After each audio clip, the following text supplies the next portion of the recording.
A word to the wise. We are an explicit podcast tackling content with adult themes, as well as entering spoiler territory if you aren't caught up with us. If you don't know what the Day of Red Doves is, turn around immediately.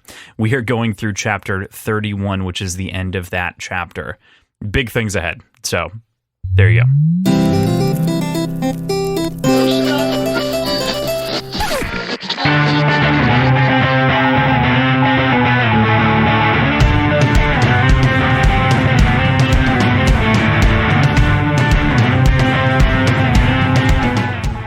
Hey there, this is Cross. And I'm PJ.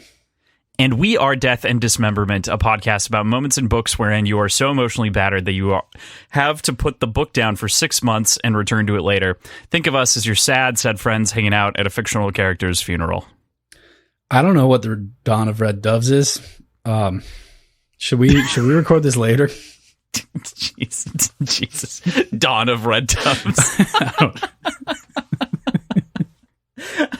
Fucking no, it was fucking devastating. It was devastating. It's 10 pages of just all right. Oh god. Crossland right before this told me that we need to somehow figure out how to not talk about that chapter the entire time, so I'm going to pretend it doesn't exist for a little while. And yeah, hope that works. That's the best way to do this, I think.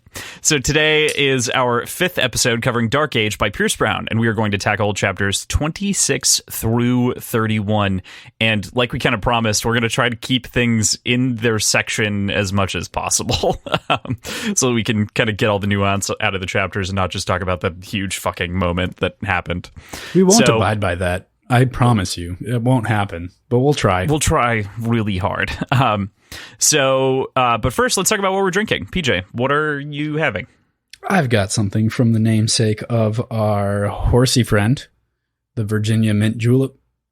It is nice. So I don't know how it differs from a regular mint julep, but this is actually like straight out of a recipe book. This is my cocktail Bible that I've got. So it is 1 tablespoon of simple syrup muddled with 9 mint leaves. I don't know if 9 is important, but it called for it, and I have a leaf or a mint plant, so I took 9.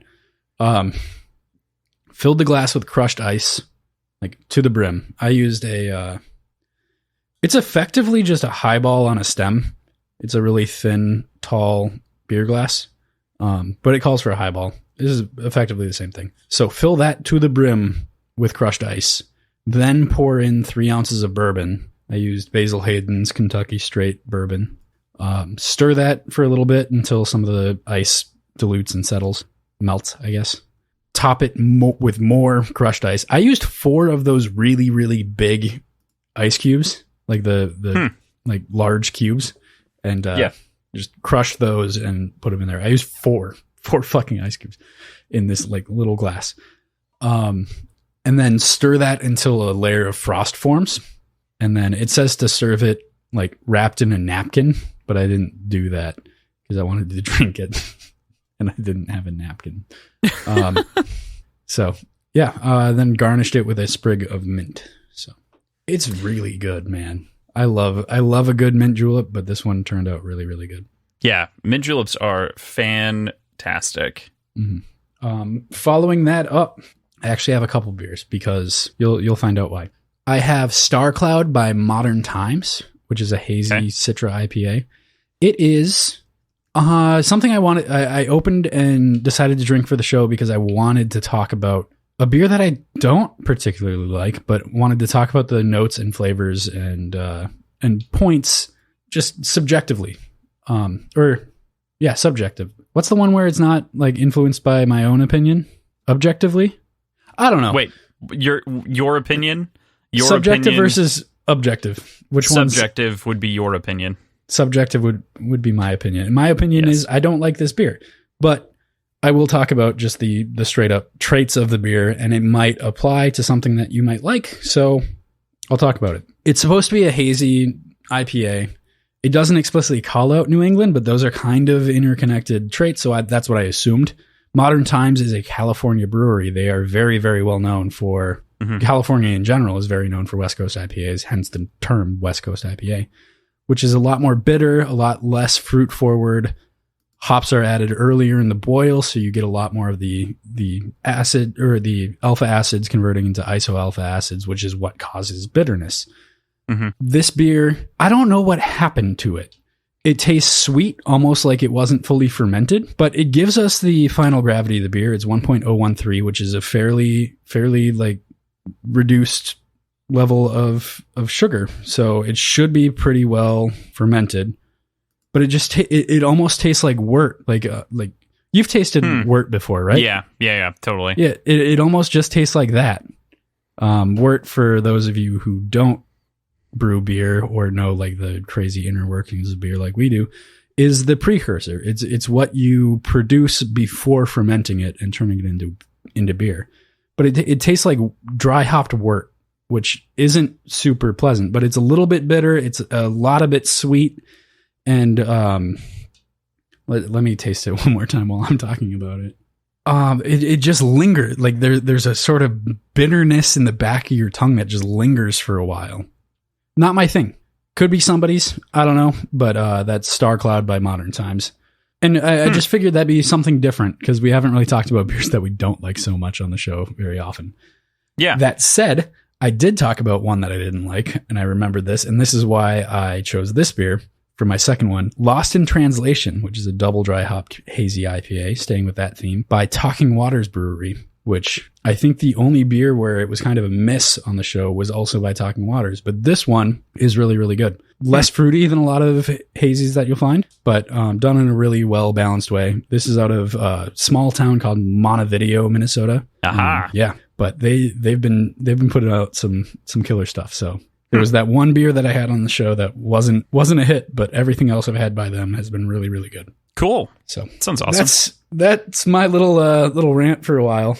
Crossland, what are you drinking? I am having something. So I originally had said last week that I was going to do something with the Old Punk whiskey for this show, and I had forgotten that this was also the Day of Red Doves, so I wanted to do something that was kind of themed around that. So I'm putting off the Old Punk whiskey cocktail that I have planned for next week's episode. That will be a great one that I'm very excited to share. This week, though, I'm having a Daiquiri of Red Doves, which is really just, it's mostly like make a regular daiquiri, right? So 3 ounces of rum, 2 ounces of lime, 1 ounce simple syrup, basically just a 3-2-1 ratio. And then what I did is shook that up and then took just a spoon, like the little swizzle stick spoon of cherry concentrate, and I just drizzled it on top, and then just gave it after it had settled beneath kind of the layer, I just gave it a quick stir just to actually mingle the flavors. But I got a photo of it where it looked really cool with just the kind of like drizzle just on top of the surface. But it is awesome. Like it's just got like just a hint of cherry, because it's, again, it's not a precise science. It was very, very little, but so it's just got that hint.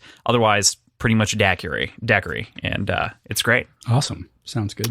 To follow that up, because today is all about black eyes, cherries, and red shit, I am having a black cherry White Claw. What the fuck, dude? It's the last one. It's the last one, and then we'll be back to the beers. But like I was like, there's one left. I'll drink it for the show. It fits in with the stuff. Oh, I don't think you had it on Words and Whiskey, did you? No, I did. Or was it on Symposium? On both. Oh, you had it on both. Okay. Yeah, the first time was last week when I made the Tim Ferriss margarita, and you were like, you should put you should use the White Claw in the margarita. And I was like, yep, you're right. Oh, good idea. And then you did that on I did that the on show Symposium. that I host on our Patreon, PJ's Symposium of Media and Whimsy, where we talked about Wrath of Man, the newest Guy Ritchie film, at length with our good friend Tim Pierson. And then he would hate me if he heard me say that. Tim Pierson. He won't hear that for months. He won't. That's true. He's way behind. Way behind. And then, so the black cherry just made sense. I was just like, I'm just going to use the last one as my follow-up with this cherry stuff. So wonderful. Yeah, man. Well, I say that entirely sarcastically, but let's keep going. Yes. So with that, we'll move into last week's predictions. So right off the bat, we have a prediction that you made all the way back in Iron Gold that we rolled over between. And the prediction was, who is the Syndicate Queen? You said Dido. And it is, in fact, not Dido. Is no, it, it's PJ? not Dido. It's Lilith. Oh, man. Who I did call that she's still alive. You did. That's got to count for of something. Morningstar, you're like, but we didn't see her die. So I don't know if I trust it. We didn't. We didn't pull the feet, you know? Yeah, exactly. Oh, man. All right. So you drink for that? Yep. Next one is, what mess has the goblin created? And you said... Where is that? There is it. There it is. He launched a small war vessel with some of his loyal Howlers to collect the children himself without the aid of the Republic. That is quite wrong. He made a mess of a man. The Duke of Heads. Duke of Heads no longer has heads. Yep. Or any flesh. And also, like, he blew up a lot of other shit, like 6 factories, 900 thorns, a duchess that we like don't know. Yeah, like he and the Howlers fucked up some people, and he lost like 3 Howlers or something like that. Like a small number, and like definitely felt inside of the small legion of the Howlers. But oof. Yeah. What's really funny is that ultimately you're very close to like what Victra, right? We get a little bit of a description of what Victra is doing, which is she's headed to Mars on a vessel, and so we assume, yeah, she's doing basically what you thought Severo is doing. Right. Yep. Cool. So you drink for that one. Mm-hmm. Next up is, do Pax and Electra help Ephraim train the Squigglies? You said... I have to giggle every time. Every time I see I can't even pronounce what it is. What it's because I don't remember. Scuggies. Yeah. Or Scoogie. I replace it with squigglies every time. I love it. It's ridiculous. Yep. You said. I said, no, what a stupid proposition. Why would you ever even ask that? These are the most important children in the galaxy, and if they die, F is fucked. This is wrong. This is entirely wrong. It's not Pax, entirely wrong. Pax helps Ephraim, but he doesn't necessarily like help in the teachings. He more advises Ephraim on something to do. Yeah, but it's and still also, wrong. I'm still wrong. And translates for Ephraim. Yeah, totally. That's a drink for you. Yep. I just took it. And that's it for the predictions for this week. That was a couple, like the couple of good payoffs. Yeah. So with that, we get into the chapters of this week's reading of Death and Dismemberment. So, Chapter 26, Virginia, the Goblin's Prey. We open up the chapter with exactly what the Goblin has done, namely killed the Duke of Heads, like we said, the chief assassin of the Syndicate. The Scarlet Frogs are really what, like, do it for me, personally, having, like, just swam through that brackish blood, as it's described. I love that description, and I really enjoy the way that Virginia references it. And the more that I think about the fact that I just said that I enjoyed it and wasn't, like, sickened by it, means that maybe something's wrong in my head. No, I don't think so. It may be a little bit unsettling, but I didn't think it was like just that disturbing. What I'm curious though, do you think the frogs were actually red, or do you think they were stained red by the blood? Because I don't think Scarlet was capitalized, so it's not like the title of the name of the frog. But no, I totally think it was because they swam through the blood. Okay, yeah, cool. I think that's kind of the combination of things. That's also where we get like all of the different descriptions of all of the different like things that he's done to this man, like absolutely dismembered him in every way, shape, and form. Body parts hanging on the walls. One of my favorite comments. It's right on the first page. Amplifying the image, I find a minor imperfections in the cut. Severo's razor. He's the only Howler that uses a serrated blade. Doesn't look like, or doesn't make much of a difference when the edge is so sharp, but he thinks it looks scarier. He's right. Yeah. I loved it. I loved that. Mm-hmm. It's a nice little touch, you know? Mm-hmm. Yep. Everyone has their like little touches. Darrow with, of course, pulling it into the sling blade. Virginia with her backup razor, and Thraxa with her fucking hammer, and Severo with his serrated razor. Mm-hmm. Yeah, I think they had mentioned it a couple times at least. Yeah, it's cool to see the payoff on it a little bit. if that counts For as sure. payoff. Yeah, and I mean, Severo, man, Severo and Victra are out for blood to get Electra back. This description that happens here is like so heartwarming but terrifying in terms of like the lengths at which they're obviously going. And I think in part Virginia is totally right. There is a way to do this, but like cleaving through everyone with his serrated razor isn't the greatest solution. I mean, it is a solution though, and it does at the same time add some more terror to the myth of Severo if he needed any. He didn't, but it maintains it. As though Severo needed more on his to add to the myth. But you're right, yeah. Mm-hmm. And boy, oh boy, what a killing spree he's been on. Yeah. Yeah, it's been a bloodbath, literally at a certain point. Yeah, bloodbath for some little froggies. Oh. I also love, like, after we leave kind of the Duke of Head scene, I love the background that we get on Adrius as Mustang heads into her office, talking about the puzzles and the mazes and the dangers that are planted throughout the Citadel should Virginia, require them, of course. I love that the scene kind of melds and changes as Holiday comes in with good news in a white box saying that they found him. And we can kind of, guess.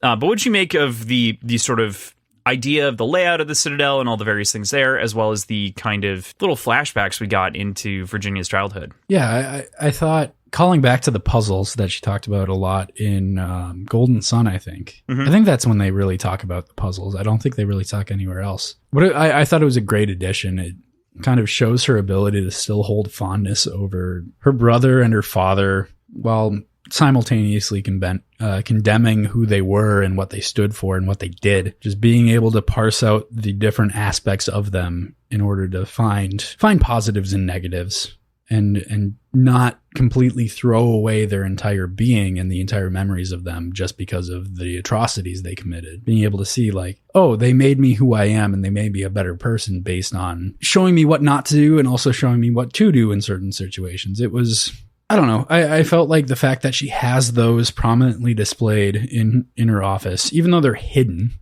to a certain extent when nobody's there.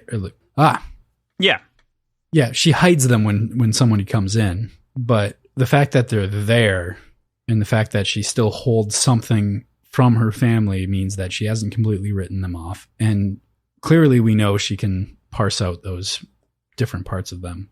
So I thought it was a good depth of character for her. Yeah, it's such a kind of, like you said, it's very refreshing because she is able to kind of simultaneously confront her family, but then also she still like remembers the fond things, the fond moments that they have, and the different like lessons that she's gained and learned. It also points to another part of her character that you would feel like would almost be missing, where she, for so long in the original trilogy, one of her biggest focuses was on her family and maintaining her family and keeping them safe in whatever context that was. Not necessarily killing them, but especially when it came to her dad, that was a concern in Golden Sun, which is ultimately why she kind of aligned the way that she did. Right. When she was, on Octavia's side, technically, to begin with. Yeah, entirely. So I really like it. It's very brief. It's only a single page, and it does feed into a lot of the kind of context of what happens at the end of this reading, the day. But the scene surrounding like the conflict in the street is just a great moment that shows kind of the rising tide that we see culminate. We get like a lot of the different leaders of the different movements speaking in the streets, like Dancer, Zan, Archimperator Zan, and a couple of other folks. Rollo is being broadcast. Do you remember Rollo? No, not off the top of my head. He was the Red, I think, in Morningstar. Oh, that was him. Yep. Yeah. Who worked for the Julii? Yes. Yeah. Okay. And he is the governor of Mars. So does he have legs now? Or arms? Did he lose his legs? No, he was missing an arm or a hand or something. I feel like that's right. They asked like why he didn't just get like body modification stuff, and they're like, that's super fucking expensive. Like, why would you even ask that? Yes, I believe that to be true. Mm-hmm. Mm-hmm. Yeah, but yeah, curious if he's got it now. Probably, if he's the governor. Right. I mean, probably has a little bit of money, but makes sense, obviously, that he's in charge of the Archgovernor of Mars. Makes sense. Mm-hmm. But yeah, what did you think about the rest of the visuals and all the people and stuff? It was described as a river of people, wasn't it? Something like that? Something like that, yeah. A river of marching people. Whatever the actual terminology used was, I thought it was a really great visual. Reminded me of was it Tibet that had all the marches? Not Tibet. Where was it Tibet? Like, are you thinking like Tiananmen Square? Year? Oh, okay. I think it was Tibet. Could have been Hong Kong. Could have been Hong Kong. I can't remember. But somebody, like some group of people marching against the Chinese government with millions and millions and millions of people filling the street. And that's what the visual I got of just a mass of people completely filling the streets and moving as one. It was a cool visual. I'm assuming you're looking up what I'm talking about. Yeah, Hong Kong. It was Hong Kong. It was Hong Kong. Okay. Yep. The anti-extradition law amendment bill. Yep. That's it. Which, yeah, it looks like you said, a river or a sea of people. If you just Google the Hong Kong 2019 marches, it definitely paints a picture. Oh, yeah. Yeah, and obviously we see that. Feels bad that I forgot. That I couldn't distinguish which one it was. Because I mean, Tibet has a lot of... the Chinese government's so fucked that true. It's completely believable that it's a whole host of different people marching against them. Well, they don't even acknowledge the fact that like Taiwan is a country. Oh, Taiwan was the other one that like there's just so much like China. What the fuck, China? Hear me right now. I am against the Chinese government. Our silly take little the bold podcast stance is going to be and say banned. that I don't agree with the Chinese government. Yeah. Anyway. So catching the Duke of Hands here, though, is fantastic. Of course, that's the reason that we're kind of moving to the safe house at the moment in the scene. And the world building that happens here, like talking about Hesperia, among other locations, the program that created this custom rose that we see in front of us, all of the kind of different, I don't know, like combination of like what the society did and then also just things that we've never heard before, ever gotten close to. The like little comment about splinters and Theodora, her kind of like brilliance in the scene. I just loved it all. I thought it was fantastic and did some of the best world building in just such a small section for pinks as a color. Theodora's awesome. I love her character, first of all. Everything's set up so well in this scene, but one of the coolest things for me was the description of the hormonal defense mechanisms.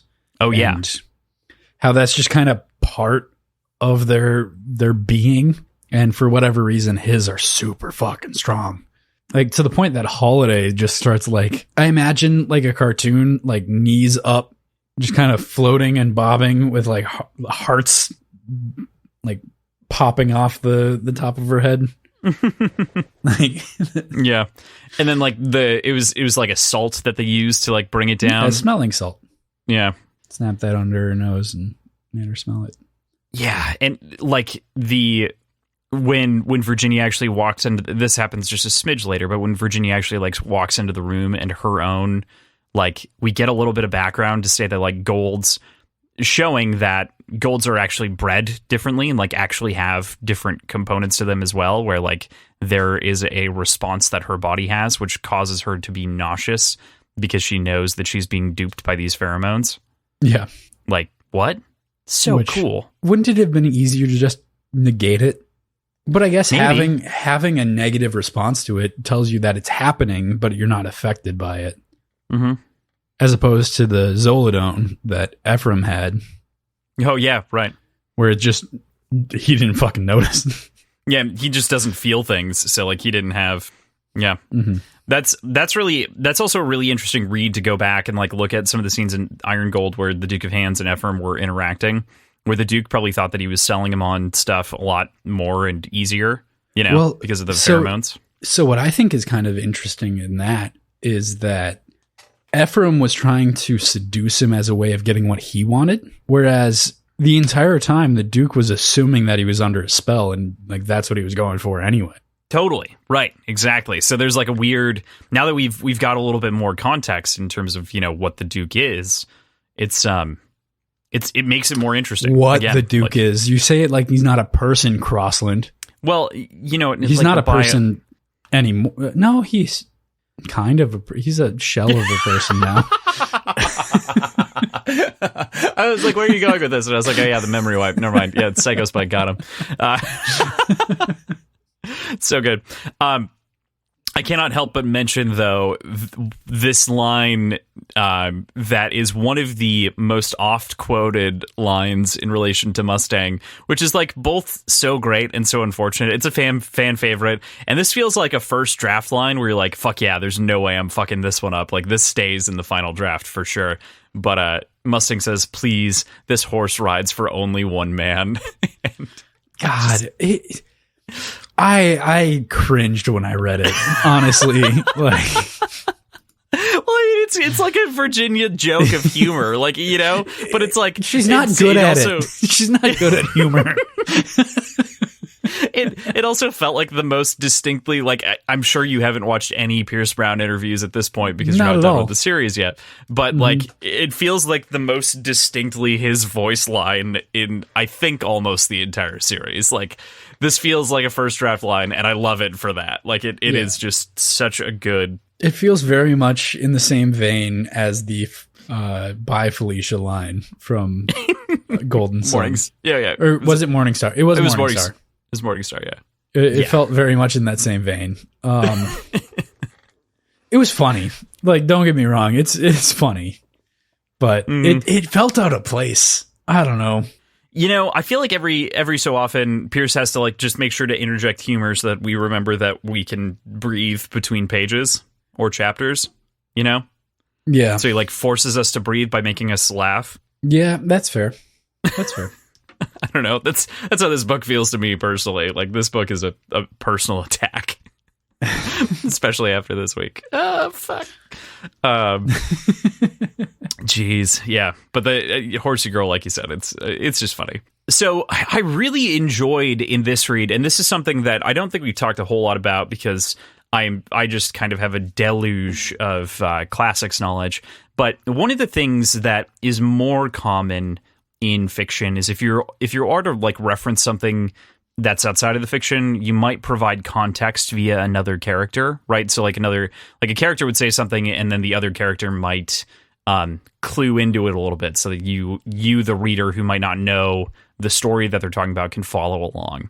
Very common, like if you don't know something about, like, if you didn't know the story of Zeus, one character might bring up Zeus and then you'd be like, throwing lightnings down from cloud and judging people for seemingly no reason while fucking everyone. It's like, oh, okay, I got a good picture of Zeus right there from that character, like, making that comment.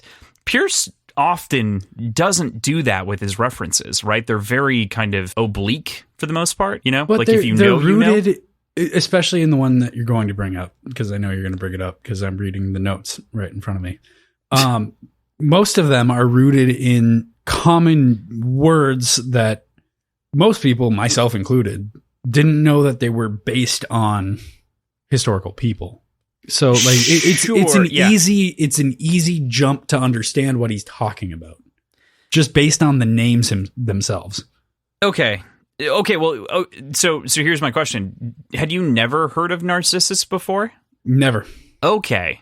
Wow, so you are adding a layer of interest to this. So you were able to follow this without any additional context. Entirely, absolutely. Okay, perfect. So that you actually like literally made my point for me, which is fantastic. Yep. Which all that I was saying is that I think a lot of other times, like, Pierce is almost appealing to the eagle-eyed reader, if that makes sense, like the one who knows these kind of things. But this is such a direct reference that it's very clear. Like he explains what it is, just in case, like, you might not know. And it's not that he doesn't not do that often. It's just that he doesn't do it as often as he does the other stuff. He plants more seeds that you yourself have to root out and figure out. But I really appreciated this one because it was very, very clear. If you didn't know. I guess I also have the luxury of having you explain to me all of the historical references that he makes. So Yeah. Again, this is interesting because obviously, like, we are going to read other authors in relatively soon, and we've already read Blake Crouch and whatnot.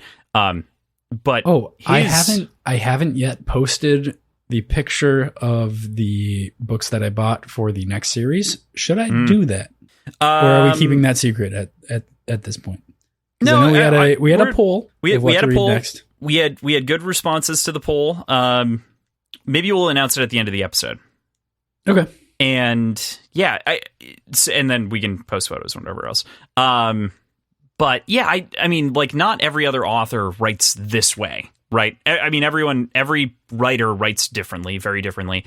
More often than not, most of the writers that I've spent a lot of time enjoying and reading tend to do, like I said, like a brief explainer of whatever it is without, like, being too heavy-handed. Whereas Pierce doesn't explain, but if you know, you gain context on everything. Like, it's just like opening a door and being able to see past it where a bunch of people can't see anything. Or, you know, like looking at a colorblind test and being able to see the number in the middle when other people can't. Yep. I've never seen the number in the middle. What you're talking about. Yeah. I've never seen the numbers, guys. I don't know. Every single color blindness is lost on Crossland. All of them except for the black and white one. Adam, our buddy, bought me a shirt, an achievement undershirt. It has the logo on the inside of a colorblind dot test, and I hate it. But I wear it frequently. It's an inside joke. It's funny that to you would all only of know us if also. you knew me. It's not like I go around explaining that I'm colorblind. Well, they can tell if you wear the outfit you wore today. Oh yeah, fuck yeah! What I wore to the gym today was not suitable for most people's. Fuck. All right, side tangent. Walk out there just because we have to laugh a little. This wasn't already a side tangent. Yeah, this is the side tangent of the side tangent, but we have to laugh while we can this episode because it gets so much more serious. So I was going to go run today, and I was like, okay, what do I have? Oh shit, most of my stuff's dirty. So I just grab one of my last exercise shirt, my last pair of running shorts, and I throw on my exercise yellow shirt, shoes, gray shorts, gray shoes, and then from his perspective, I didn't think about it because I had to squeeze it in order to make it so that I could make it for this and like eat food and like make the cocktail and everything else. And even then, I had to push it back a half hour. And so while walking there, I looked down at my clothes and I noticed that I'm wearing this like how would you describe that, like teal? It's like a seafoam almost. Neon teal. Let me look at the neon picture teal. again. Yeah. Like a neon tealish, and then I'm wearing bright orange fucking pants and like safety yellow shoes. No, okay. I thought you were talking about the shoes. The shoes are just straight up like acid green. Yeah. The picture that you sent. Okay, so the picture that you sent me. The shoes are just acid green. The pants are so red that you can't distinguish. They're actually orange, for the record. But all right, so in the picture you took, they are so like red or orange or whatever that it just looks like a blob. You can't distinguish any of like the folds in the material or anything like that. It just looks like somebody took in MS Paint the red like picture and just started drawing on the picture. It's insane. It's absolutely insane how bright those pants. Anything like I can't imagine those pants look good with any other shirt. Like it's straight up. Like I can't think of a situation where those shorts look good. You can see yourself from outer space. So like they're safe if you're running on the street at night. I originally got them for running at night, but yeah. Okay, yeah, they do that job well, Crossland. And then it's the shirt is reasonable. It's not reasonable with those shorts because it's green. Mm-hmm. It's green on green with purple highlights. It's your Iron Man Santa Rosa shirt, and it. I'd say like a light olive would be the color. Yeah, olive's right. I said seafoam. It's definitely olive. Yeah, more like light olive. Can I ask you a question about your colorblindness? I fucking hate you. What? Can you tell when colors look good or bad together? No, not at all, dude. Like that's I don't know if you've ever like previously have really like paid attention to what my closet is, but it's mostly neutral tones. It's not good. I just can't tell if you literally can't tell or you just don't care. Oh no. It's a can't tell kind of a thing. But then like I will notice and I'll be like, oh, that's probably really offensive to like people's eyes, like thinking about colors. I'm like, well, I know that like yellow and orange are definitely a no-go. Like you don't. I feel like yellow and orange are fine. Shirt, pants? I don't know. Well, okay. Which one's the shirt and which one's the pants? Because I can't say I've heard of yellow or orange for pants. But so genuinely, like they don't stand out to you like just being gray, different shades of gray. They don't stand out to you as like clashing colors or anything like that. Is more what I'm asking. No, not really. Not like immediately. So it's one of those things where like brain doesn't assemble until like I look in a mirror and then brain is like, is this good? And then I have to like moderate based on how I've heard people react to different color combinations. So you can't tell yourself. No, I can't discern it. Right. You just know what people think. Correct. Based on what we make fun of you for. Correct. I've just pieced it together over a long enough timeline. It's all learning. I have some pictures of you with some fucking horrendous outfits. I loved those light teal shorts, man. I loved those teal shorts. But truthfully, that's why most of my like color palette is like blue, red, gray, and you have like baby blue sweatpants. Yellow. I did have baby blue sweatpants. You had for a long baby time. blue sweatpants that you'd wear with like a neon orange shirt. Yep. And it was the most horrifying thing. I don't know what it was, man. Those pants didn't go well with anything. Well, they didn't look good alone. They were sweatpants to like hang out in, so that's why. All right, done ripping on your fashion sense. Let's continue. With that deleterious sidetrack, hopping back in here, the deconstruction of the Duke of Hands through the repeated mind-wiped interviews is just fucking incredible as a concept. It being derived from the pandemonium chair that Octavia had built, of which we've heard referenced once before. It's all just fucking gnarly.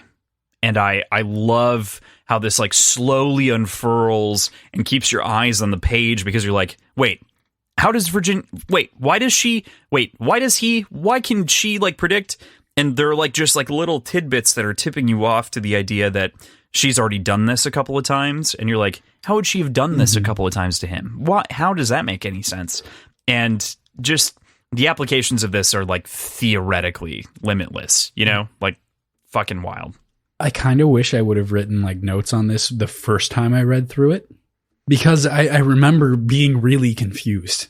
Mm-hmm. And then reading it a second time when I'm like going through notes, or third time, I think, when I'm going through notes, I'm like, oh, this makes total sense. Like, this is understandable. This, whatever. But like, I wish I had captured my like actual initial reaction on all this. 'Cause like, what a fucking terrifying way to interrogate somebody. Like, yeah, to just interject in with exactly their train of thought. Oh man. What makes it even worse is that like he has been like kind of looking forward to this day in some way, because all of these speeches are memorized. And like he knows exactly what he's going to say, and he knows exactly what he wants to tell these people who have treated him poorly before, and now like still have like left him out of the, you know, collective circle. And that's why he went into crime, of course. And like, fuck, like this is supposed to be like his moment, and he is being broken by something that he doesn't even understand or believe could exist. Yeah. I mean, it's obviously a little bit of a trick because she's already had these conversations. Mm-hmm. Right. Talk about being intimidated by somebody's intelligence. Mm-hmm. Like, this takes it to an entirely other level. Yeah. Yeah. This is devious in like the truest sense of the word, like manipulation at such a high level. But she's not manipulating him. She is straight up trying to intimidate Oh yeah, interrogation, manipulation. I mean, they're similar. She's manipulating him to like. Yeah, I guess at its core you can call it manipulation, but I don't know. I think there's a distinction there that could be made, but I'm not well versed enough in their distinct definitions to be able to do that. So let's continue on. Yes. No, do you know what? She's not trying to, like, she's not lying to him. She's not trying to trick him into giving additional information. She's just straight up intimidating him, trying to throw him off his game. Yes. Yeah, after figuring out the game from the first, like, run through. Totally. Mm-hmm. Right. Oh, man. And the chapter ends as the Goblin of Mars is well on his way. Yeah. He is shaking in his boots. As he should be. At the beginning of the next, like, in chapter 27, Virginia Pack, he is fucking shake. He's like, no. This is not, you can't do that. You can't do that. I have rights. Like, just the idea that being talked to by the goblin is a violation of rights. Is wow. I'm a citizen of the Republic. I have rights. And I like how her response is, we'll see what he thinks about that. It's just such a brutal way to like end a chapter and then start the next one where he's like just absolutely shaking. And we've like very little has shaken this dude across 2 different books now. And it seems just like kind of melt. Yeah. Yep. It's really funny. I got so much satisfaction off of that. Mm-hmm. No doubt. It's a great scene.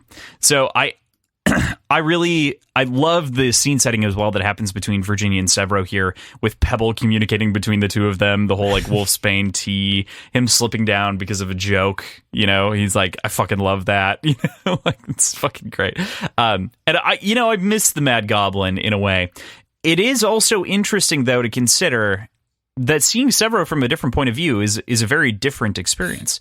What do you make of kind of the Howlers chat over tea and coffee and the Severo from Virginia's point of view? Well, I think, first of all, I have to say that I found it fucking hilarious that he described tea as coffee, but with piss instead of coffee. Personally, I really like tea. Uh-huh. But that's a great descriptor. That's hilarious. It's not accurate. Like, it's completely different, but it's fucking hilarious. Though I have had some really, really, really bad tea before, so I can see how that could happen. It kind of reminded me just a little bit of Ted Lasso, and he's like, nope, this that's brown exactly what I was thinking awful. about. Yeah, right. That's exactly what I was thinking about. This is not good at all. No, thank you. Totally. Yep, that is precisely the scene I was thinking about when I was reading this. Perfect. I think this entire scene, the coolest part about it was the fact that it showcased the Howlers' ability to really conceal their numbers. Just Severo's shadowy tactics in general. Like, they had 25 people up there in the rafters, and you couldn't see them at all. But seeing Severo from Virginia's perspective was, I don't think, entirely that different than from Darrow's perspective. Like, he wears himself on his sleeve. I don't know if he has a heart, so I can't say he wears his heart on his sleeve. But he is pretty genuine to who he is all the time. It's just the affection or lack thereof of the narrator is what changes. So I don't think it's fair to say that she doesn't like Severo as a person, but she is not fond of him like Darrow is. Yeah, not at all, right? Like, she has a very... She's only beholden to him because of him being the godfather and the best friend, Darrow's best friend, really. Definitely, like, tolerates him and has liked him at times and moments, but it's very clear that, especially at the very beginning of the last chapter even, like, oh, how wrathful you are. Great work, Severo. Like, you're so... it's there's just something so witty that she says right at the beginning of that I fucking adored. But yeah, that relationship is just so great. Bravo, Severo, you've outdone yourself. Your wrath is so legendary. And, kind of, it is, though, because the Duke of Hands is shitting himself in the other room. And, as this scene goes on, we'll talk about the rest of the scene, of course, he is, literally continuing to scream, please don't do this to me, stop it, help, whatever, as we, only later, interject where Severo, walks into the room and they turn on the sound in the room again, and he's still, talking. He's been, talking to himself this whole fucking time in the other room, panicking. Yeah, man. It's great to see Severo back. It is, to me, it's very different to see this side. Not only just because of Virginia's impression, but also the way that Severo treats other people that aren't Darrow. That was my other thing where I was like, that's interesting. Yeah, a little different. A little bit different. So Virginia, always poignant, of course, says something that struck with me in this read. Oh, so we're making him a monster so you feel better. I said, Pax is in danger. Race back and rescue me because I'm not actually the most powerful person in the Republic. I need my husband. Boo-hoo. Weak and helpless I am. Pax needs you. And Darrow replied, Pax who? And I find this particularly brilliant because it's post kind of the sort of commentary about Thistle, with kind of the who's that, because it just drops out of the back of his head. I found it particularly poignant because in the same way that Severo kind of ignores or it's fallen out of the back of his head, there seems to be just a little acorn of truth with Darrow, I don't know, seemingly not ignoring his son, but choosing to stay for the war, right? I don't know, it's tough to kind of point directly to, but there's some degree of honesty there that I find. I mean, the whole thing is very, very sarcastic and jokey, of course, from Virginia's perspective, but yeah, there's a seed of honesty to it, but that's not really how I read this entire passage. All I got was sarcasm because of the connection to what was just said about Thistle right before this. Thistle who? I assumed it was entirely meant as a sort of a poke at Severo's inability to not inability, his tendency to just drop people's memories when they cross him entirely. That person doesn't exist to me anymore. So that's what I got off of it. It was more of a jab at that rather than anything truthful, but there's clearly some truth to it. So I don't know how to read it entirely. So yeah, still trying to figure that out. Totally. So that jab, right, that we get right there at Darrow in particular with and about kind of Pax, to me, given the context of what we just talked about with Severo, being Severo has basically forgotten, it's out of his mind and he no longer cares, kind of puts Darrow in the position of oh, so Severo, you think that Darrow doesn't care about his son. But and I'm not saying that Darrow doesn't care about his son, but I mean, he has priorities. And that's also kind of used against Severo in that way. It's kind of armed against him. Right. Yeah, that's true. It makes sense. That comment, of course, spawns a common argument and discussion that we've had over the course of Iron Gold, over the course of this book, and that we kind of pointed at last week a little bit, that Virginia believes Darrow's decision to be the correct one and thinks Severo the fool for abandoning his post at his side. And he takes serious offense at the idea that he made the wrong decision to come back to save Elektra and Pax. Yeah. It comes about later on in the chapter, but in subsequent reads, this feels a little bit hypocritical. Later on, she talks about how she basically she'd do anything for her son and husband. I think the actual quote is, the only thing that matters is my son, husband, and friends, or something to that extent. We talk. I think it's in the notes later on in the chapter or in the section. But condemning Severo for choosing one person over millions that are at risk based on what he could have done to keep them safe if he had stayed. I think that's a bit of an unfair thing to put on somebody. it makes sense in this context, and to a certain extent it makes sense entirely, but at the same time, what's like, who is she to call him a bad parent for this? Like, not necessarily a bad parent, but a bad person for being a good parent is essentially what she's saying. I don't know. There's some irony, there's some hypocrisy, and there's just some coldness. I mean, clearly some coldness, but at the same time, I completely understand where she's coming from in all of this. Yeah, I just want to. I know we're going to talk a little bit more about this later, of course, like you kind of mentioned. But when it comes to the analysis of like her caring about, like, the only thing that she cares about, or one of the few things that she cares about, are her friends, her husband, and her child, I don't necessarily find it directly hypocritical, because she is exerting her power the best that she can to solve the problem, while also taking care of all of the other things. Right. So to me, so for an exact, like, for a direct example of why it's not hypocritical, I guess, is something that gets brought up, I think, in this chapter again, is the, like we have the separation of Darrow and the Reaper, we have a separation of Mustang and Sovereign. So I think that's probably what they're going for, or how we can draw an example. I don't know. Yeah. There's definitely a distinction there, but I think that Mustang has a clearer Virginia, Mustang, the Sovereign, whichever way we want to say it. Virginia has a very clear grasp on who she is, I think, for the most part. Severo does bring it up, of course, and, you know, kind of throws the title back in her face. But I think that she is doing everything within her power to do the right things. And I think that, let's just theorycraft for a second. If Victra is already turning over hell, and Mustang is also trying to work to do the same as with her resources, it really wasn't all that necessary for Severo to come back. Yeah, exactly.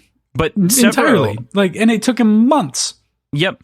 And what I want to just clarify here is that the reason that I think that it's more irresponsible on Severo's side of things is because he's abandoning, and this is probably because he doesn't feel as beholden to it anymore, but he is abandoning his role as a leader inside of the Republic. Right. For this, right? And so he has already, and we'll talk about titles in just a moment here, but he has already abandoned Ares as a title, and so he's feeling less and less beholden to kind of the goal, as it was kind of his inheritance to be Ares, not something that, like, he asked for by any stretch or any imagination. So he's in an interesting quandary as far as a character goes. Yeah, did he ask, like, it was bestowed upon him, but he could have rejected it. He did accept the role of Ares. Well, he totally did it out of necessity, I think, because part of that was his dad just got killed. Darrow was in the box. Darrow was gone. Yeah, Darrow was gone. So it was like, fuck, I have to, kind of a thing. Yep, you're right. Forgot Darrow was in the box at that point. Yeah, boxy Darrow. Oh, poor boy. Poor boy. Oh, poor dude. Yeah, but I think that really trivializes it a little bit, but yeah. No joke. The dereliction of duty, though, I think is a really big thing to point out with Severo, like, just kind of stepping back from leadership, because he's been doing a lot of this as a friend to Darrow more than anything else, not because he necessarily, he believes in the Republic, but he will not give everything for the Republic, it seems. So we've been talking a little bit about this before, and we've kind of made mention of it, of course. Severo really kind of puts it into words, and it fits with our kind of themes of nicknames kind of taking hold in our characters' identities. He says that you're the Sovereign, you're no longer the Virginia that I know. And Severo has kind of abandoned his, like we had kind of mentioned, in terms of Ares, while the two of our other main characters from the original trilogy have kind of been subsumed by theirs and their newfound responsibility to the Republic that they've founded. What do you make of kind of nicknames, the themes, how that ties into the series at large? So, obviously, Severo has a couple nicknames. There's Ares, which he's abandoned, or at least stopped using, which is the same as abandoned, I guess. But Goblin has been used a little bit more and more lately. And that really hasn't happened since the Jackal and Fitchner died. Those were really kind of the last two that really used it. Fitchner being the one that bestowed it upon him, which is fucking hilarious. But I think there are sort of a couple main points to make about nicknames. And sort of stemming off the primary ways to come about them. There's earning them and maintaining them, or embracing one that's been given and continuing to let others use them. So, as an example, Reaper, it was earned through like just kind of his brutality within the Institute, and he continues to prove that brutality and prove that like faction of himself. It's basically become another personality of him at this point. Mustang, on the other hand, wasn't really earned, other than the fact that she kind of rode a horse one time and Darrow saw her do that. Like, that's where that entire fucking thing came from. The first time he saw her, she was riding a horse, and now her name's Mustang for 5 fucking books. But she seems to like it to a certain extent and lets people continue to call her that. Pebble, Screwface, most of the rest of the Howlers, that was kind of in the same boat as Mustang. Ares was bestowed upon Severo, so that's kind of a different way to go about it. But he kind of stopped pursuing what it meant to be Ares after the Republic was formed, so he doesn't really need that nickname anymore. Ares isn't necessary because they're not trying to overthrow the government anymore, basically. So he didn't like the name Goblin, so it kind of fell out of favor.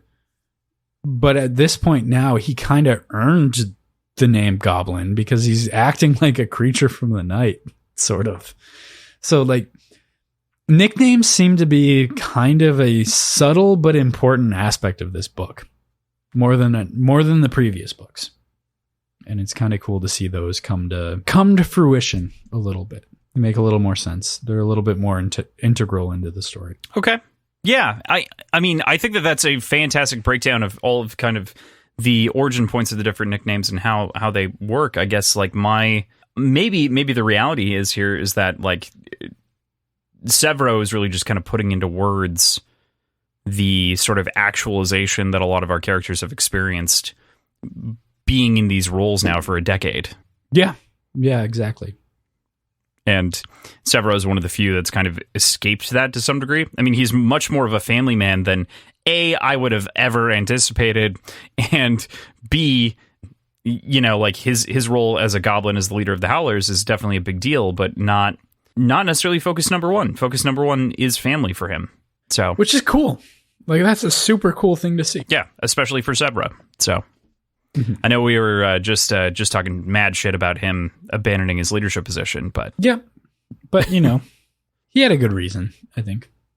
Still disagree, but it's a good reason. Right. At the very least, he's got some semblance of, you know, a reason for why. I love that Mustang just kind of knows everything. She's got it all worked out. She's a genius, and it truly shows and shocks the hell out of everyone every time. Her internal monologue is just so fantastic as she starts to work things out ahead of other people. I think a big example of this is later when she figures out about Publius before anyone else does in the room, as Severo like kind of slowly constructs it. But she kind of reminds me of like an emotionally competent Spock in a way, you know, like if Spock could hide his emotions as opposed to just being the brute force instrument of truth that he is. So I'm going to agree with you, but at the same time, I'm going to try to poke a hole in that a little bit. She came to the conclusion of Publius faster than anybody else, but that was after making a false accusation of Dancer. Like, she still makes mistakes too, which is fine and makes her human.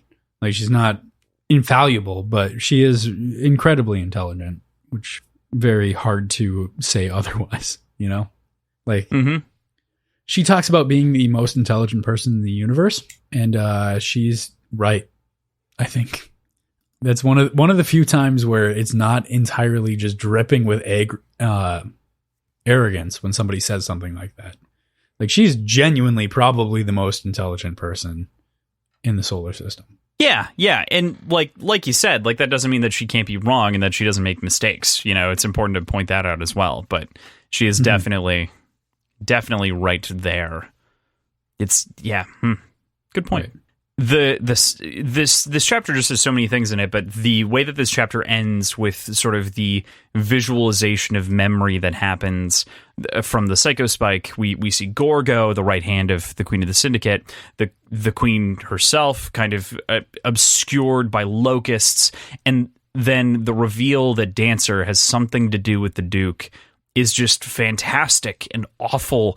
And we kind of spoke a little bit about this technology earlier, but he ends up being wiped. We know his name is Faustus a little bit later, which is also interesting because the Faustian bargain, right? Whole other concept. What do you mean, right? Like, you say that like I understand. What? Wait, what? You don't know what the Faustian... Oh my god. Okay, so the Faust... Crossing. Jesus. We have discussed this. You are the one that understands the historical shit. Okay. Easy explanation. Faust was the person who wrote this originally, but the general concept of a Faustian bargain is really that it's just the deal with the devil, right? So you trade something of moral or spiritual importance, such as like your soul or personal values, for something else in the world. So you trade it for something worldly. So his name being Faustus is interesting because he is a very compelling individual in a lot of ways, but he also literally loses everything here, you know. So like it's just funny that his name is also Faustus, considering that like he is on the like opposite end of a Faustian bargain. Like, he was powerful for a time just to have all of his power and identity stripped from him. Okay, if that makes sense. So the name's a little bit ironic. It is. Yeah, but make me feel like a dick for not knowing that, Crossland. No, I mean, I'm so sorry. Didn't mean to imply that at all. But yeah, I mean, just his entire being wiped out after extracting his memories, being just fuck that. Wow. What? Yep. I mean, good for them, but did you have feelings? Oh, you just like... No, I'm just gonna shut up because Crossland insulted me with the Faustian stuff. Yeah. Oops. Yep. The entire like refinement of the pandemonium chair in general. Mustang is one of the only people I would trust with that sort of power, and I think she kind of understands that that's based on her knowledge and her intimate relationship with Octavia, who developed this technology with the pandemonium chair. She's the only person that I can think of that wouldn't use it for just corruptible reasons or just straight up fascist actions, you know? Yeah. Like her ability to break down the Duke of Hands here is, God, it could be easily argued that it is a breach of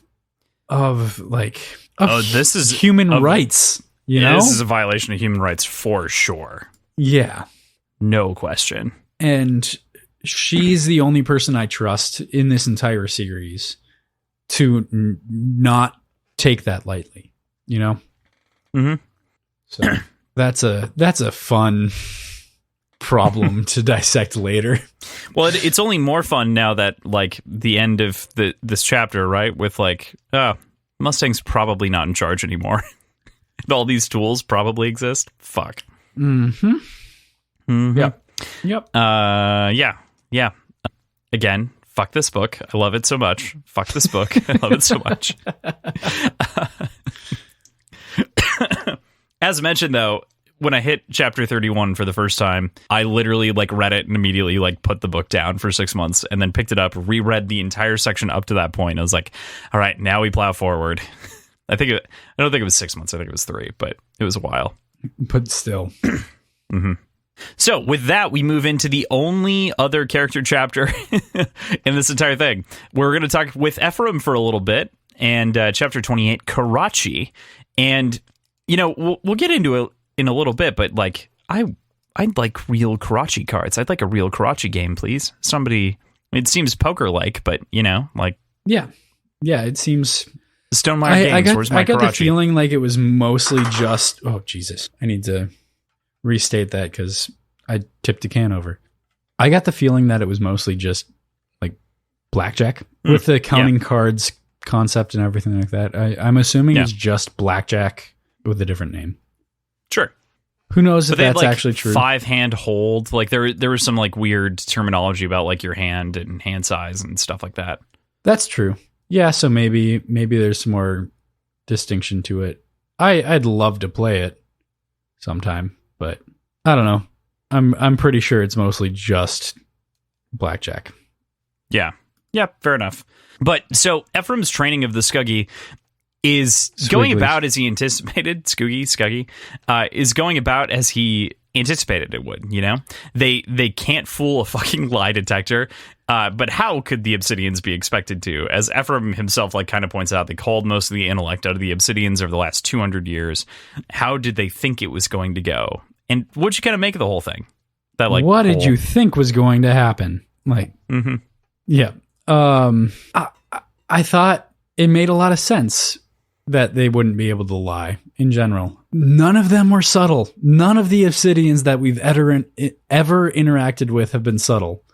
They've been intelligent though. So there are certain facets of their intellect that have been sort of culled, but I don't think their intelligence in general has been completely obliterated. That said, using a card game that a lot of them find to be intoxicating, for the lack of a better term, makes total sense. God, it was such an ingenious move by him. Oh yeah. And then pairing it with actual gambling, actual stakes. Yeah.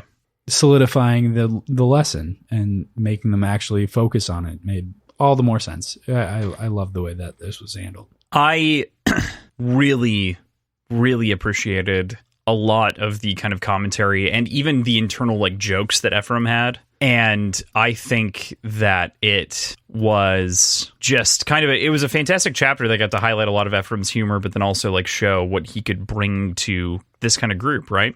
I also want to bring up something. I actually think that I spoiled something for you, I think literally last week, which is, it's a tiny thing that gets explained this week, but I think I said that we know that wise in Nagal means, or Sephi, quiet is both quiet and wise.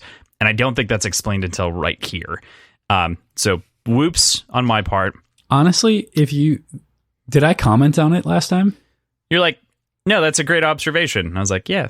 Thanks. Yeah, you know what? It made enough sense that I didn't really take notice. So yeah, but it's really kind of given a little bit more context here. But we also get a good time with Ephraim and Pax connecting, talking about the training sessions, as well as revealing that Ephraim did some legwork to get him access to a garage where he can work on a bike and do things that he enjoys. What do you make of their budding friendship and his decision to let him keep the responsibility of bearing the ring from Trig, the engagement ring? So I think there's some real growth, specifically from Ephraim, but from both of them. Just trust and actual friendship. They seem to understand their situation that they're in right now, and Pax is really kind of smart enough to understand the motivations and the lack of choices that Ephraim had in the kidnapping and the choices he made to go forward and kind of try to keep them safe and bring them back, even though that's not what happened. He's trying to rectify his actions, and Pax seems to understand that this wasn't out of malice towards him. This was Ephraim, for all intents and purposes, was kind of a caged animal when he was dealing with the syndicate. Yeah, so. Yeah, he was definitely restrained in terms of what he could do, and now it's kind of interesting because he gets to breathe a little bit more. Like you said, caged animal. Yeah, good call. I love the kind of the gambit around the cards that Ephraim makes to expose the liars of the group. I think was fascinating. Yeah, I know. I actually, fun fact, I wrote that into this little question prompt here, and I questioned it, I rewrote it, and then I was like, gambit is actually the perfect word, and this is the correct word, so I decided to stick with it. but with like the fitting punishment, right, for Freehild,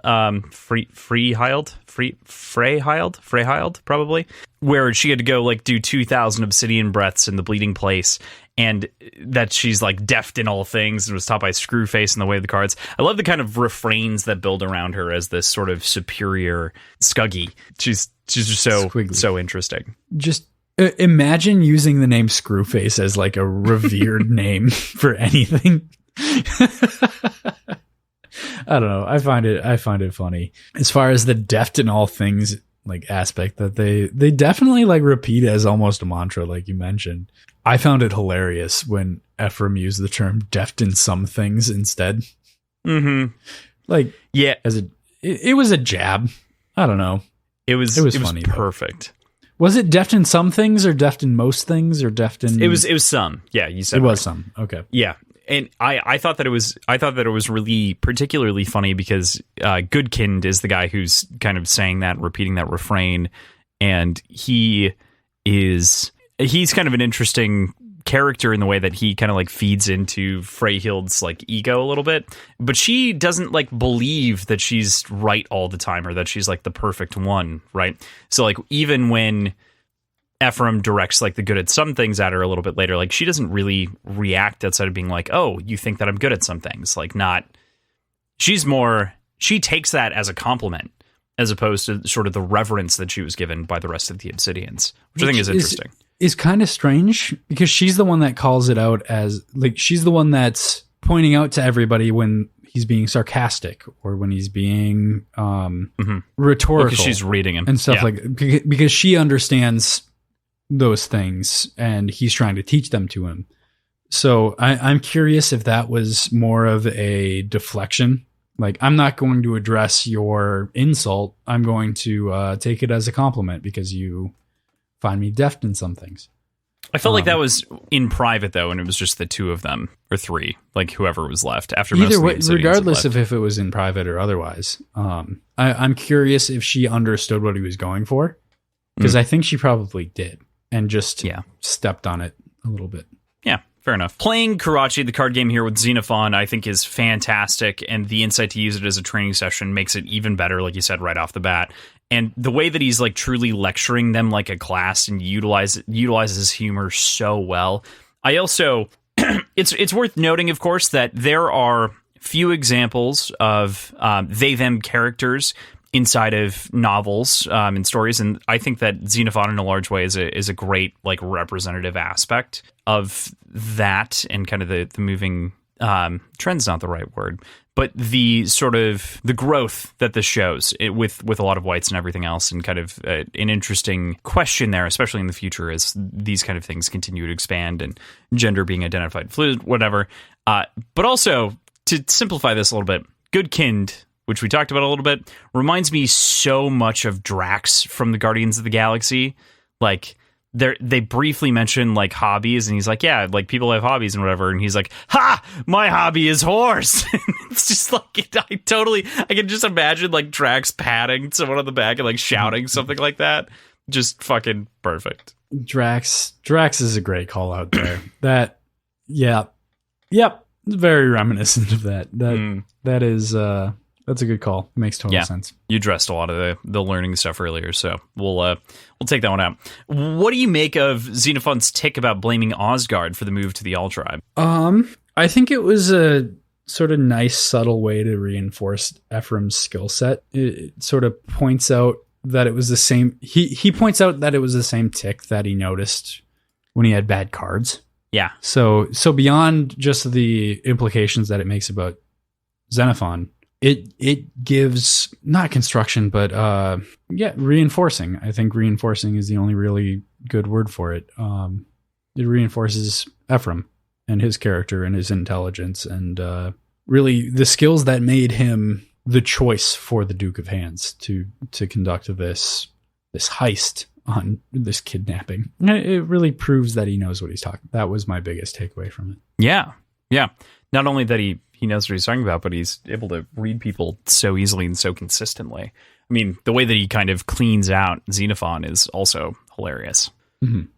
Entirely. And Xenophon just has this belief that Ephraim is cheating, And they check all the common things, and it's like, nope, I just know how to read you. And Freehild is the one who also recognizes that. And it's, man, what a great moment. Yeah, that, and he takes Xenophon, I think, for a shit ton of money, and like his cloak, and he gives the cloak back, but also lets him like win back, or lets them win back, or was it Freehild that he let win back the money that they took? Freehild, yeah, won back the money. So Freehild won back all the, and it was clearly like he saw through the bluff and let them win anyway. What do you think of Freehild and the training that's occurring with the Skuggy right now?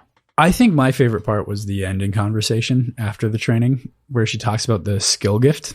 Like, what he's doing is teaching them and teaching their entire people how to take back what was taken from them the last couple of centuries. Just their intelligence and their understanding of the world, and how to operate in a way that is independent. And he's really bestowing upon them their intelligence and their independence, which is touching. It's really touching, and it's really kind of a cool way to translate these skills into something that's actually important for their entire people. Yeah. I love that. I love that idea. And we talked about it a little bit last week with kind of the way that the other colors had kind of worked themselves in and taught the skills and like handed it down. And it feels like Obsidians in a large way are almost as well rounded as golds are in some capacity, like modern golds. Modern golds I don't think are perfect, but it sounds like the Obsidians are starting to gain enough of those other skills. And like you said, it feels really real and natural. Especially when you use the term skill gift, they're learners. Right. And they're deft at it too. They're deft in all things. Deft in all things. This chapter ends with a conversation between Pax and Ephraim about insurance and an escape plan. And, last week I think we talked a lot about Ephraim and kind of not thinking that escape might be a good idea, but it appears as though he's as afraid of like running away as we thought at first. So I don't think he's afraid of anything. I think I think he's very, very adaptable more than anything else. I think on top of that, just based on his training and his understanding of the world in general, and all the things he's been through, he is going to be always looking for a way out of whatever situation he finds himself in. But he's also at the same time going to become content in making a place for himself, basically until he sees a chink in the armor. Like if he's held somewhere, he's going to work with what he's got and be comfortable as much as he can. And then as soon as he sees a way out, he's going to try to exploit it. I think this is just kind of who he is. And I think this makes total sense that he's going to sort of pair off with Pax and figure out a way out. I think a chink in the armor is a brilliant way to describe that. Like he's always looking for that weak point. He's always on the lookout. Mm-hmm. Love that. Chapter 29, Virginia, the Dust of Reverie.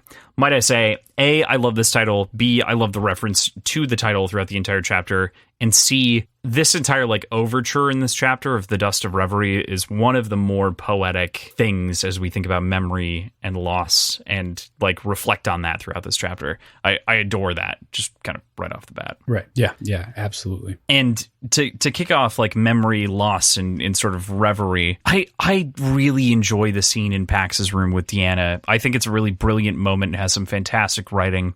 It's a fly in amber, the rooms that remain. Deanna is so right in that way. And Mustang, also like just kind of tagging into that.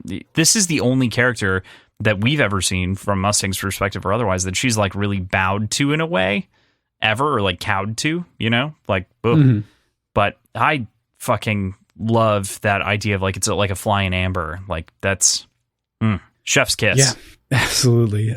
This section also mentions that Deanna is 50 years old, which we already know her age. It's been mentioned before, but every time it gets brought up, and anytime any sort of Red's age when they're talking about how old they are gets brought up, it's like, it's always surprising to me how old Reds seem as they age. Mm-hmm. My dad's older than 50. Your dad's older than 50. My dad Right? actually just turned 50. Okay, your dad is 50. Yeah. Yep. Anyway, they don't seem like decrepit old men. No, not at all. And here's Deanna, 50-year-old, just ancient one, essentially. Mm-hmm. Well, right. They said that like 35 was old. Remember, like all the way back. Yeah. Like Yeah. She's made it in part because of like the station that she has being, Darrow's mom, and in part because of what the Rising has done to, liberate and help Reds. Mm-hmm. Exactly. Did you have any other thoughts on sort of the idea of like those like kind of time capsules of people lost or gone, the fly trapped in amber? I mean, I think there's a comment on it from Deanna about Darrow. I don't think his room is kept exactly as it was, but like something about his boots or something were like maintained as like, I can't remember exactly what it was something about either Darrow's boots or her husband's boots or something like that were just kept. While a lot of the rest of it was sold, and like they had to feed Darrow, of course, at the time, and everything else. Yeah. Yeah. Like I can't off the top of my head remember exactly what was spoken about, but I think she completely understands, and they have the means to continue just keeping this room unused. So like, why wouldn't you keep that spark alive, keep that hope alive that he's going to come back and fall back into place? And yeah. Especially when he's not that far gone. The trapping and subsequent conversation with Dancer is a fantastic one that reveals a lot of information about this man who does not make it outside of this week. I find Virginia's honesty in almost all things like just so refreshing as far as motivations go, because she is nothing if not incredibly honest with these people right here in front of us. And that is, it's comparatively to like Darrow, there's like a degree of like he's always playing his cards carefully. And she is playing her cards carefully, but she's just so on top of everyone else's hands that like she doesn't even worry about the cards that she's playing for the most part. Right. She has some of the greatest virtues of anybody in this book all around. Mm-hmm. She's kind, she's honest, she's just. When it's warranted, she's forgiving. Like, and she's apologetic when she's wrong. Mm-hmm. Like she is exemplary in all things that are good, which is such a cool character to have when they're also real. Like she has flaws, she has emotions, there's a reality to her while also maintaining all of these great virtues, which is just such a well done character. That's hard to come by, I think. Yeah. I love it. I adore her perspective. Her point of view is just so refreshing, like you said. Yeah. So, presenting, of course, to Dancer the Duke's memory of intimacy is just a terrifying prospect for the man. But what's even more shocking is the fact that Dancer thought that this was going to be blackmail for his sexuality. I really appreciate Virginia's internal tone here when she goes back through the trauma that the Gold's forced upon the other colors in the form of sexual suppression of the Reds, and has this kind of like sympathetic response, and just kind of the whole like all of those various traumas being visited. It was like you almost like wanted her to go like, no, that's not what this is. That's not what this is. That's not what we're trying to do. But yeah, it hurts. Mm-hmm. First of all, fucking heartbreaking. Mm-hmm. Like absolutely heartbreaking. But also, can you imagine this scene, like this interrogation scene in film or on totally. TV? Like this would be such a well done, high tension. What the fuck are you talking about? What? And just dropping it, and it's still tension, and it's still it's serious. But the release of the accusation of treason essentially is not, I don't want to call it comical, but it's such a release in tension that it almost feels comical. Oh yeah, yeah. It's such a well done beat. I'm so excited because I'm assuming this will get translated into film. We've been talking about this for fucking year. It's gonna. I hope it does. And when that happens, I'm excited to see this translated. Mm-hmm. This is one of those moments inside of the series too, where it's just so clear that Pierce is such a deft writer. This scene, to kind of the point that you're making, deft in all things, reminds me, reminds me a lot of Better Call Saul and like Breaking Bad, in terms of the way that like you'll have like scenes set up, or Ozarks or what have you, a number of like dramas. Where you'll have scenes set up where like three characters know something and one character doesn't, and you're like just waiting for like they're all thinking that the thing that they know that the other character doesn't know is going to get brought up, and then it doesn't, and you're like, oh shit, finally. This is that, right? It's that same sort of tension. It's just perfectly executed. But yeah, also very, very heartbreaking as far as everything else goes with Dancer and like losing, like having his dick manhood burned off, and just everything else. Like that's just fucking awful and atrocious from the Reds. And ultimately, like Virginia internalizes that, and it's like it's technically the Gold's faults because like they instilled these values. But yeah, the fact that Mickey was the one that brought it back was kind of a cool. It's a cool backstory, and lends some paint to the unpainted picture of what happened before Darrow. You know? Right. Like, how did all these people get connected? How'd this all come to be before Darrow? And I don't know. It brought some depth there. It was really cool. You know, like not knowing what we know at the end, it's so fantastic to get this like burst of character from Dancer and learn so much about him pre-rebellion, and like thinking about Fitchner and everything else that kind of happens at the very end of this. It's so upsetting that then immediately 2 chapters later, the man's dead. You know, like we get all of this kind of rich backstory, and it's like, oh man, I remember why I liked this character. I remember why I believed in him. And then you just get your soul fucking dropped out. All right. I need to not talk about it until we get there. So I told don't you, respond to that. Dear listener, I told you it'd be tough to do this. We managed for most of it. Not like, talk about it. What do you mean most of it? We're 2 chapters in. Well, no, what? No, we're not. Is it 2 chapters in? Oh, fuck. Yeah, these are really big chapters. We're 3 chapters in. No, we're like 26. 4 chapters in. Yeah, we started on 26. This is 20. Yeah. Or is this 30? No, this 29. Yeah, this is 29. Yep. 3 chapters in.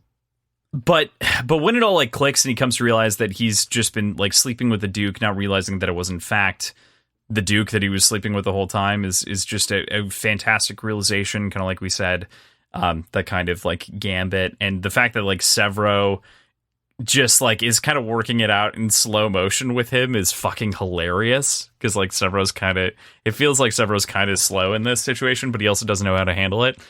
And then the line, which is also just so him, he literally fucked a terrorist. I can say what I want. It's just, oh man. I mean, oh no. First of all, like, Severo's never been one to change what he's going to say after reading a situation. And second of all, he constantly refers to himself as a terrorist warlord in like in the original, in Morningstar, I think. Yep, like right. That's what he calls himself, is a terrorist warlord. So, but you know, his point is decent enough. But the fact that Dancer didn't know that he was the Duke should kind of lighten the transgression a little bit, right? Like, I don't think he's guilty of anything. He's just terrorizing the man for the sake of terrorizing him, because that's what he went to do, and that's the track his mind is on. That's the track his mind is on. Yeah, definitely. And I totally agree with you. I think that that's a perfect read on this situation there. It's just like, fucking Severo. What a crack. What a case. What a head case. And shortly thereafter, it all becomes very clear. Publius is allied with the Queen of the Syndicate. And all I have to say is, you didn't see that one coming, did you? What a fucking dick. No, I didn't see it coming. I should have. I feel like I should have. I feel like it makes complete sense. Everything about that makes total fucking sense. But no, I did not see that coming in the slightest. Every time Publius was in a scene, I made a big deal about him being the incorruptible. Like, I was hard selling it and wondering if you might pick up on it as being too aggressive almost. That was in my mind too. I was always thinking about it. Like, this guy, he's like the Varys of the Republic, but he's actually like certainly good. Mm-hmm. Fuck that. Jesus. Oh my God. Fuck. So it only gets worse when we actually get to the chapter. We've only got 5 or 6 more. Of all the things that I've called, this one feels bad that I didn't, you know? Yeah. Like that's fair. I feel had. I don't know.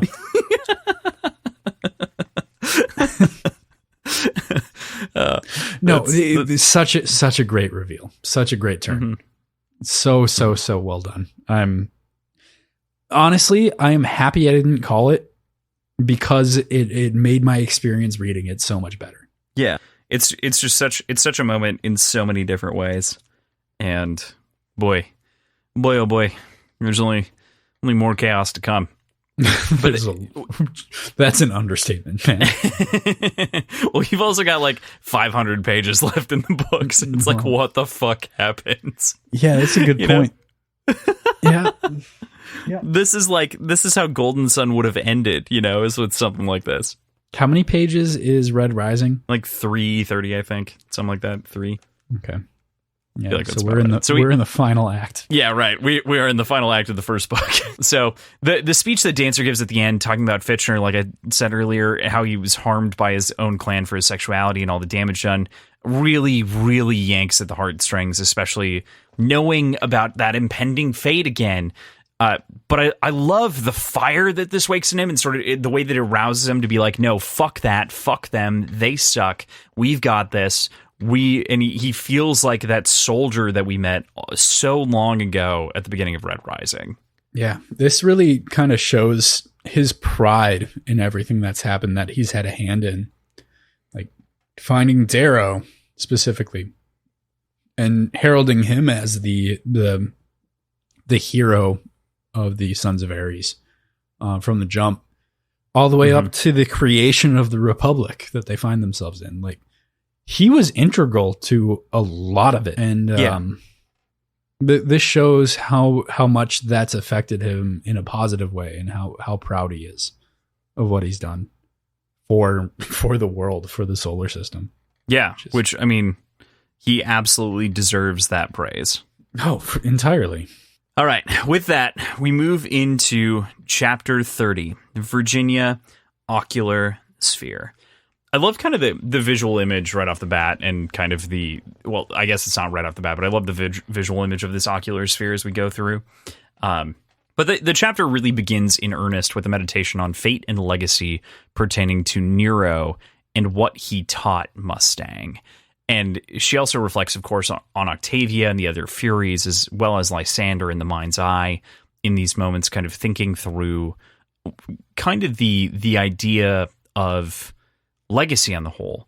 What'd you make of this internal reflection that she's kind of inherited from the Sovereign and her father, and the path that she herself is forging? I think it's pretty interesting. She's meditating on the wisdom of her father and its juxtaposition with the insatiable thirst for power that he had. Mm-hmm. And there seems to be a little bit of fear here, since she isn't quite able to understand the source of the disconnection between the two. She's thinking maybe it's kind of possible for her to fall into the same traps that her father did. I don't know. It's not super explicit in that way, but that's kind of my read on it, I think. There's some, like, clearly that's what she's thinking. Like, there's the hesitation and the thought that she's reassuring herself. I don't have the exact quote in front of me, but she's reassuring herself that she has these differences in thoughts, but who knows if Nero had those same thoughts, you know? Yeah, there's like a brief moment where she's also talking about Adrius, where she's like thinking back and like the family madness, which kind of gives me the, you know, Targaryen madness sort of energy about it. And she's definitely like thinking about that. I think what's so interesting is that she points out that her dad that Nero was right in most of the things that he said, but not in most of the things that he did. You know, like he had great lessons that he gave her, but he was not a good example to follow. Yeah. I thought that was a great analysis of... Of course he's not a good example to follow. Well, right. Right. Yeah, but yes, absolutely. I think we talked about it earlier, that she is able to parse the good aspects from the bad in her family and what she inherits. Yeah. So definitely. This just reinforces that a little bit. Yeah. She's, again, the smartest living person in the... She is a person. Solar system. She's a meat bag at the very least. There's a little bit just at the end of that page as well, which also calls out to meditations. The way that she calls these kind of tokens of her inheritance from Octavia and reduces them down to things like what they are at a very base level. Marcus Aurelius does the exact same thing at a point inside of Meditations, where he says that it's important to remember that things are simpler than the codification that we give them or the way that we kind of sell them to ourselves. So that wine is just rotting grapes, the meat of a feast is just dead cow and vegetables that have been cut, and it's sort of like the sort of reducing what she has down to the minimum helps her kind of keep it in her head and keep a level head about her status, I think, in a large way. And I think that that's an interesting read on like the way that she thinks about like Lake Selene. She's like, this is just a house. Like, this is just the home that I live in. This is just a chair. Like the whole like morning throne is really just a fucking chair. Like, it doesn't make a difference. But all of these things, in theory, were supposed to make a difference. Right. I think earlier I made a point, comes from this section, about her... What was it? It was about the hypocrisy of her condemning Severo for coming to save Electra, being one person. And this is that quote that all that matters is my son, my husband, and those I love and know and who know me back. And like I mentioned then, it's kind of Mustang versus the Sovereign and like what the difference is. And it's a different person. God, I don't know. It's such Well, I mean, that's reinforced by Severo calling her that, saying that something along the lines of, I believe in Mustang, or I trust Mustang, but you're the Sovereign. Like that, I don't trust you. Mm-hmm. Right. I don't know. That's a little beyond what you're asking, or a little bit removed from what you're asking, what you're talking about. I do love that sort of minimalization of the situation that Marcus Aurelius kind of heralds here. Yeah, it's very reductive. Yeah. And it brings perspective to things, and it lets you see the forest from the trees a little bit. Mm-hmm. Which is something that clearly needs to happen to a lot of people in this story. So right. But it's fitting that like Mustang has kind of worked out that equation, you know? Yeah. Like she is already around that when a lot of the other people still don't recognize those things. Like Darrow, fucking come on, dude. Like, figure it out. Yeah. Fucking figure it out. I feel you there. I think that just to kind of poke back a little bit at the Mustang Sovereign thing, and I know that Severo is kind of saying that, and eventually Mustang at the very least sells him on the idea that she is also the Sovereign. The concept of her power feels like it really enhanced her personality more than it like warped it, if that makes sense. Versus like Darrow's split between the Reaper and Darrow feels a little bit more like two fully different personalities. Mustang, it just feels like it's a souped up version of her because of all of the responsibility and power that comes with her sort of title and authority. Mm-hmm. And given like Severo can interpret that however he is, I just want to make sure that you know. So Severo and tens of thousands of troops are prepared for the coup de grace on the Syndicate, ready to destroy all that remains of its infrastructure and pull out, as Virginia says, the chief weed, the Queen herself. They're certain that the Queen is on Earth and that in old Tokyo, and that they'll be able to rip it out and take care of that wound. This chapter has that fantastic kind of like bristling energy where you want everything to go right and you believe it's going to, because Virginia almost never fails. And you're just like, you're pushed through this whole thing being like, fuck yeah, we've got a plan. We're going to execute the plan, because that's the way all the rest of these books go. Yeah. I mean, Most what a of the lucky day, you know? Oh, the chief weed shows herself pretty quickly. yeah, it definitely exposes herself real right fast. for the picking. Mm-hmm. Jesus. Man. Oh no. Oh no. We're almost there. Almost there. Almost. Also, I forgot to mention this. Liam got his sight back. Yay. Yay for Liam. Woo! Yay for Liam. I'm assuming that he got Lyria's eyes. Lyria's still alive. Maybe. We don't know that. I mean, Victra's got her, so... Mustang assumes that Victra disposed of her already. She says that in this section. Yeah. Oh boy. But Liam's okay. That's good. And Liam's okay, and he can see all of the colors, unlike you. True facts. Jesus. We also finally, since Iron Gold, see Cavax again for the first time. And what a wonderfully, beautifully mad bastard he is. I love the division between his public face and his private face that Virginia immediately points out, and which is part of the reason why like Severo is ordered out of the room, is so that he thinks that like Cavax maintains the sort of mad persona with him. And it is so fucking fantastic. Like I've been swearing a lot this episode. Cannot elaborate how. When have you ever apologized for that before? It's just been aggressive in the last like 10 minutes because it really hasn't. It's been like our conversational like amount of swearing. Fair. We're approaching. It's been normal.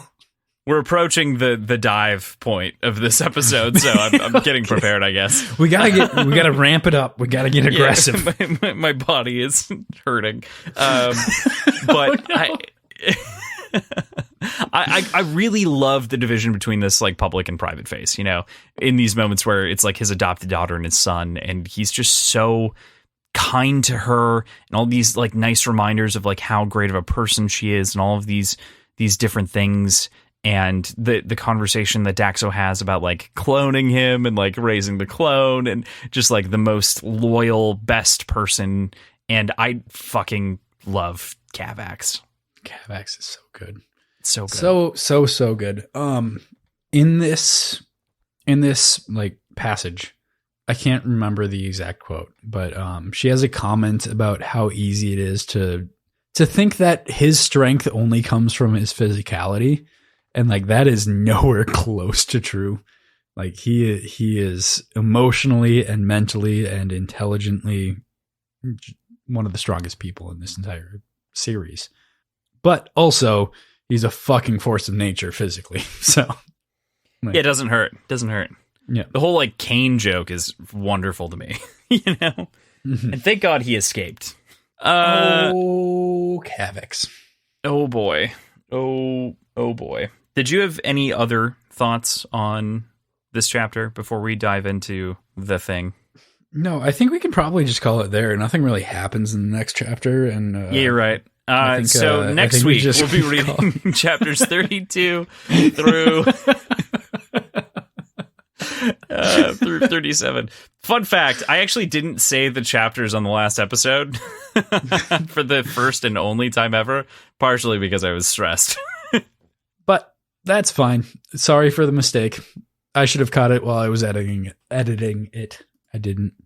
Yeah, it's one of those things where we should dub over when we can. All right. So, we're gonna. I didn't think about that. I genuinely didn't notice while I was editing. So this now the podcast is going to change forms into its final sad form, where we are going to now talk about chapter 31, Virginia, the Day of Red Doves. I think both of us upbeat. have to only talk about this chapter in the form of Gregorian chant. What? I think that will make things a little bit more easy to digest.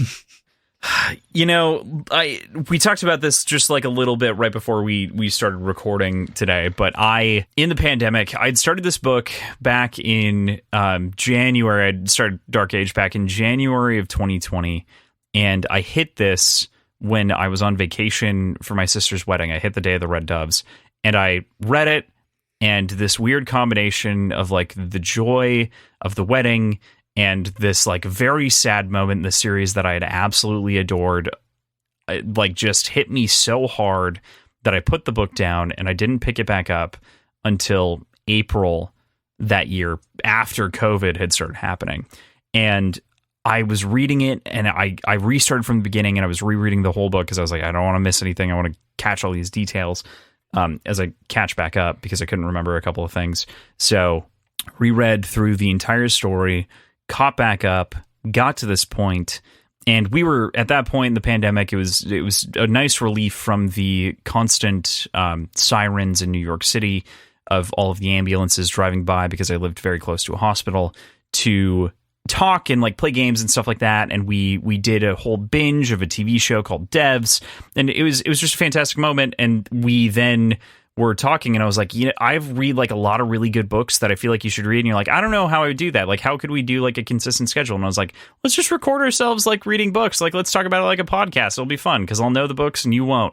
And this moment was what kicked off this entire thing.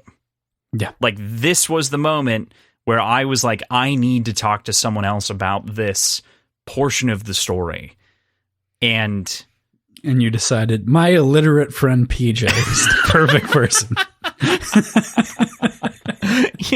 Yes, that's exactly. So we did two warm-up books, and then it was like, all right, we're ready to go. PJ is no longer completely illiterate. Yeah, fuck, dude. I've been waiting to talk about this for literally over a year. Like, literally have been waiting to talk about these feelings and kind of all the things that come from this and the rest of this novel.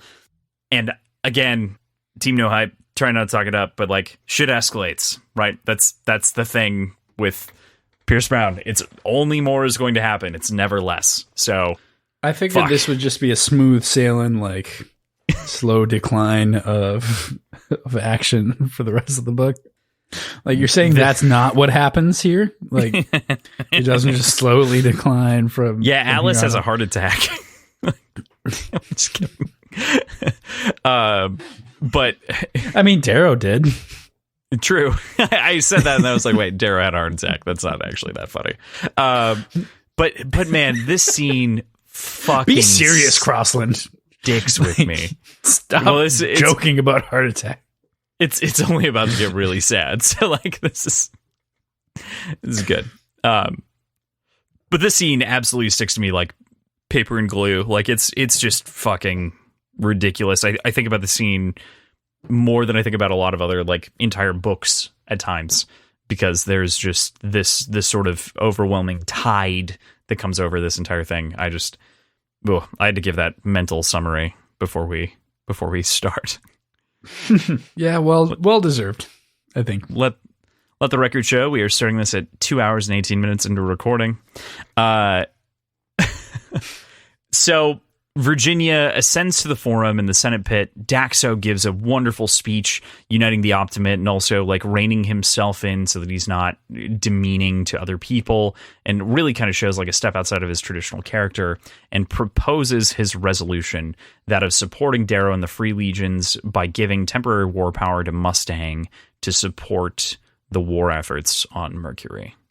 Yeah, this was a beautiful speech. Mm-hmm. This was so well done. They talk about it when Dancer starts speaking about him trying to kind of emulate the floweriness of the wordings that Daxo comes up with, and like that's just not him. But it's so well done. It's so I don't necessarily want to say regal, but I think regal's right. Yeah. Okay. Yeah. It's not pretentious. Mm-hmm. It's not in a pretentious way, but it is sophisticated, but real. I don't know. It's what I imagine a Roman senator who is truly like in love with the idea that he is representing the people that he loves and the people that he calls his own. Like as opposed to a lot of modern day politics in general that feels so much more removed. This feels so intimate, and he's eloquent and able to really put to words his feelings in a way that a lot of people can't, myself included, in anything I do, you know? Mm-hmm. So I loved the way this was written. This is... And it's a great sign-off for him as a character, like him being remembered as this well-spoken, intelligent, but also just, we'll get to it later. We'll talk about it later. But this being his final speech is so well done. All right. And so it begins with a hiccup. Dancer stands, and the urgent message from Severo is being relayed through comms.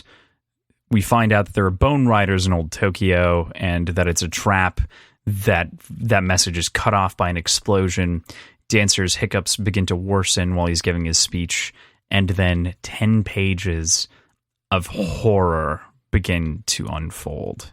Yeah, this is the point where Blood by My Chemical Romance begins to play in the background. No, I'm definitely throwing in that sound cue here. There's no way I'm not. Blood, gallons of the stuff. Oh. Give you all that you can drink, and Drinking it will never never be enough. So give them blood. Just fucking...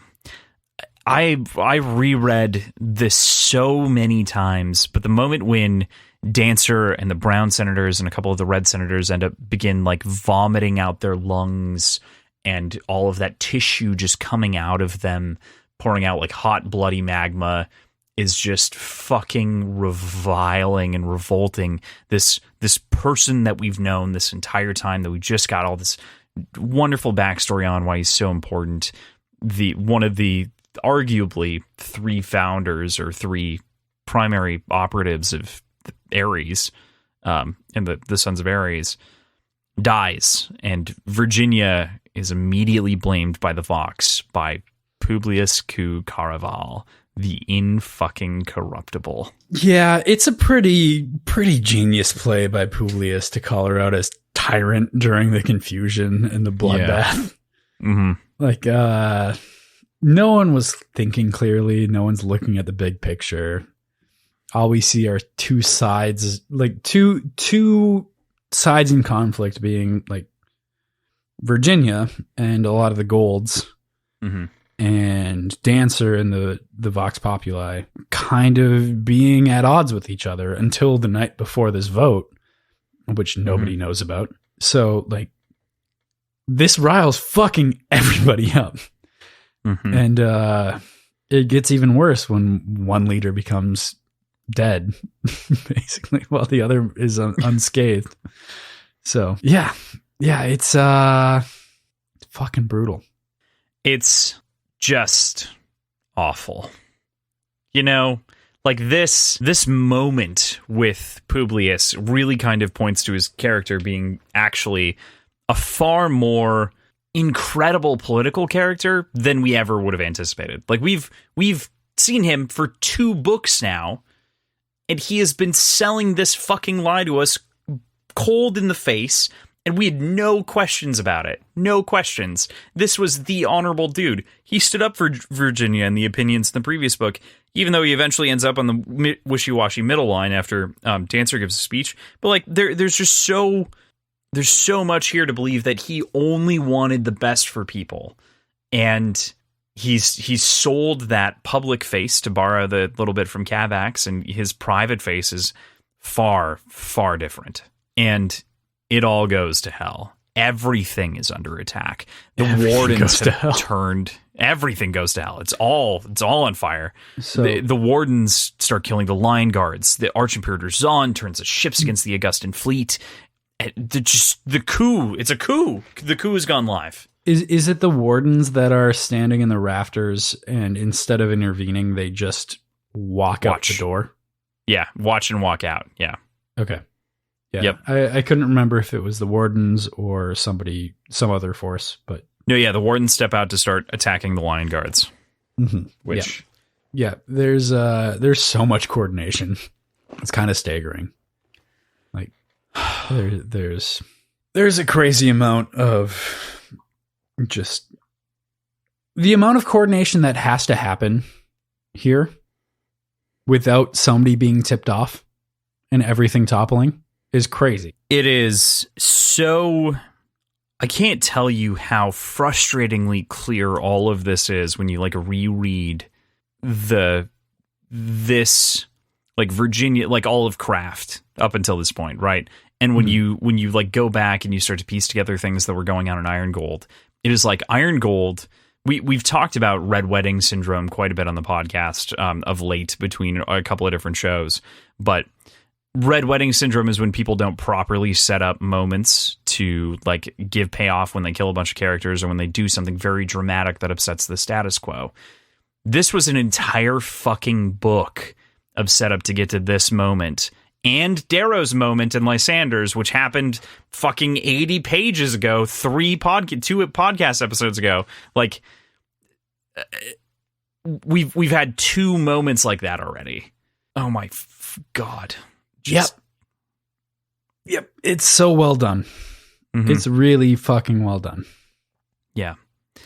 And I'm excited to go back and reread it with this revelation already. It's just so good. It's just so good. And what a coup it really is, you know, like a Drachenjager makes mincemeat of the forces on the ground, blowing up pillars and tearing off a Grey's arms. They're all gathering around and trying to protect the sovereign and kind of like lining up in various rows and columns, trying to escape. Several wardens, Holiday blows open that Drachenjager, like we said, and several of the wardens apart one shot at a time with her anti-tank rifle, which is fantastic to see from her, of course, because it looked like she was potentially going to die. The Vox mob, and again, we don't know her fate at the end of this, the Vox mob from the street, as though conjured by Publius himself, run down Virginia as the Optimates try their best to rally, trapped in the Senate Forum. Daxo is even trying to lift a wall so that people can like run out, lift a door, and just using all of his force, and Virginia was never going to make it, and she urges him to escape, but he chooses to stay with her. Mm-hmm. And shrugs after he closes the door. I know. Yeah. Like all of it. He's such a good guy in the end. Mm-hmm. Fuck. But going back a little bit from what you were just saying, the Drachenjager, that is one of the most daunting things about this, and the fact that Holiday is able to dispatch of it so quickly, frankly, is insane and amazing. What I really want is to see some sort of artwork, be it like a painting or video of some sort or something. I just want to see in some sort of semi-physical form Holiday firing upon the wardens in front of this dispatched Drachenjager.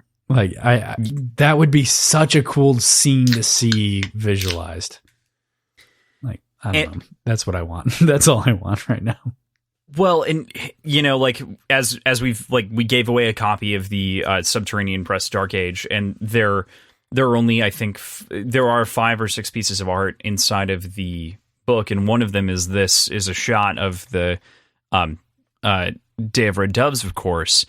But I totally agree with you. Thinking back on this is a fantastic moment where Holiday is across the forum, blowing up the Strakenjager and killing the wardens as they're running, and we're watching from the opposite side of the combat, and it's such a good mental image that I totally agree with you. I would love to see a rendition. Mm-hmm. Yeah, it's dude. So, and then Daxo becomes death for 4 meters, as said, using the scepter of the Republic, beating his chest with and shouting a name as any respectable Telemanus would. But it's not his own, unlike his brother Pax, or unlike his father calling out his own name as he shouts. But it's that of Lionheart. It's that of Mustang, of his sovereign, whom he fights to protect and always has for his entire life. I didn't recognize the importance of that in particular, like him shouting out her name as opposed to the family name like everyone else does, until this read. And it hit me like a ton of bricks emotionally. I was like, oh shit, that's what he cares about. He cares about this. He cares, like you said, he cares about, in the speech where he's rallying, he really cares about the Republic and the society far more than his sort of narcissistic impression gave off. Yeah, entirely. Super, super cool to see. You just said he becomes death, but he also becomes dead. Fuck you. That said, Mustang's description of his fighting style, she calls it something that very people have ever seen up close, and how he and Darrow are 2 of the only people that can ever fight that way. 2 of the only people alive that could fight that way. Was super cool. Just the idea that these people that are coming into the hot end of his razor essentially know about how strong and how brutal gold people and gold fighters are, but because they're looking at it through an HC, don't really understand how terrifying it is. They are so unprepared for what gold actually fights like. And beyond just gold, well-trained razor fighters like Daxo and anybody that has been formally trained in the razor, basically any imperialist. God, they just make fucking mincemeat out of people. They really do. Yeah. They are effectively just a fucking tornado of death, mowing through people. And mowing through people, but even that turns out to, of course, not be enough. In a very sort of brutal, real sense. The component for me that really does it right, like you said, these sort of low colors that are swarming after the tyrant and the high colors here in the room, and the obsidians as well, who are allied with the high colors. They are very unaware of reality, and I feel like this is a very particular call out of a lot of mob justice as we think about it. On, if we extract this a little bit and talk about kind of the sort of modern reality that we live in, this feels like a rendition of mob justice made real, right? Where there's no actual understanding of the depth of the position of the people. There's machinations going on in the background, but everyone's reacting to what was presented to them, right? They're reacting to, I can't think of anything at the moment that's not particularly controversial, but the reaction versus the reality. And I just think it's fantastically done and horrifically rendered for our characters. Yeah. Yeah. God. There are so many feelings. There are so many feelings to this scene. Mm-hmm. Just, I'm really curious about Daxo and his internal thoughts and feelings for Mustang, because there seemed to be something more there, something more than just a brotherly figure. And they talk about where he saved her from the surf early on in their childhood. Like there is an alternate universe where Mustang and Daxo get together and build a very, very, very happy life together. I truly believe that. I think so. I totally agree with that. I think that is kind of a real possibility. It wasn't necessarily plausible, of course, in sort of this reality, but I think that there is, not as though they were like pining after each other secretly, but there is a lot of affection that runs deeper than, yeah. Right. I think it makes enough sense. With that, Mustang is passed over the crowd, injured, bleeding, beaten, looking around for Daxo until she finds him being hacked at with a hatchet until his head dislodges and is thrown up into the crowd by its spine. It bounces around the crowd like an inflatable toy ball, and I deflate permanently. Yeah, God. I swear to God, one of the only things running through my mind, like, I don't know if it's just as a means of not thinking about the actual things that are happening here, but my thought was, could a red really have the strength to like hack through a reinforced gold spine like that? Is that fucking possible? And I'm sure it is. I'm sure it's possible, but either way, fucking horrifying. Next time I see a beach ball bouncing around at a concert, I think I'll oh my God. I'll think about this a little bit. I hate that you put that image in my head for the rest of my life. Yeah, Tuesday this week in our city of all places, in Waite Park, Minnesota, not our city, but kind of a weird suburb of it, if that counts. Rancid and the Dropkick Murphys are coming to play together. Oh man! So I hope they bring a beach ball. Jesus Christ! I can just cry for a little while. No one else will understand at the punk show. I will forever be a little bit lost in sort of the loss of Daxo here, I think, because it is just such an absolutely gruesome end, and for a character that we got to know over 3 books, because he was originally back in Morningstar, he's been here for a very long time, and the way that the Telemanuses and Darrow's family interacts, the Lycos, and Mustang, and everyone else, that it is such a tragic loss and a brutal one, and I can only imagine the rage of the rest of the family after this moment. I don't think he's dead.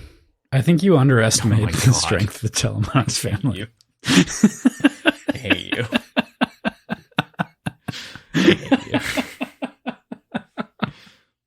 So to kind of end the conversation on this, we'll kind of maybe talk some general thoughts after this, but the final prompt here that I have, of course, is the red who did it. Of course, as you kind of pointed out and speculated, she of course is not a red at all. She is Lilith, the queen of the syndicate, and the chapter ends as the song of Io cries out from the crowd, having taken the forum and everything that comes with it. Yep. So, first of all, I fucking knew she wasn't dead. She's too much of a dick to be dead. Yeah, fair. Totally. That said, even though I was like thinking about like how could a red chop through that, I still thought it was Harmony. Like in my like thinking about like what was happening, like it's fucking Harmony. Like it's the Red Hand. That's what's going on here. Like that's all rolled up into the Syndicate. That's not true. And it's way worse. So the Jackal strikes again, I guess. From the grave. Bone Riders, Lilith, and everything else, yeah.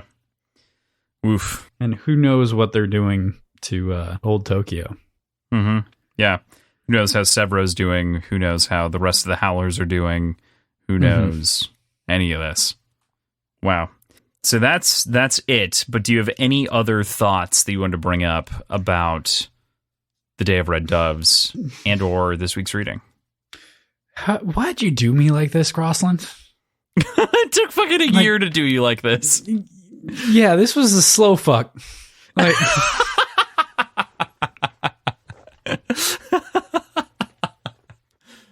man. God, it's so worth it. So worth it. Did you peek at the next chapter at all? Did you see who we flipped to? Nope. We go to Darrow. Nope. I saw that it was like when I was reading, I saw it was a blank, it was like kind of a semi-blank page, and I like put my hand over it to make sure I didn't see it. So I don't know what the title is. Is it Darrow? That we start with. It's Darrow. I did not read the. Yeah.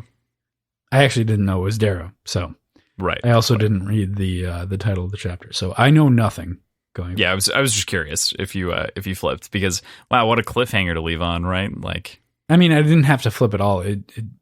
Left side is end of the chapter. Right side is correct. The new chapter. Blank page. So. Yeah, right. So, any other thoughts on this?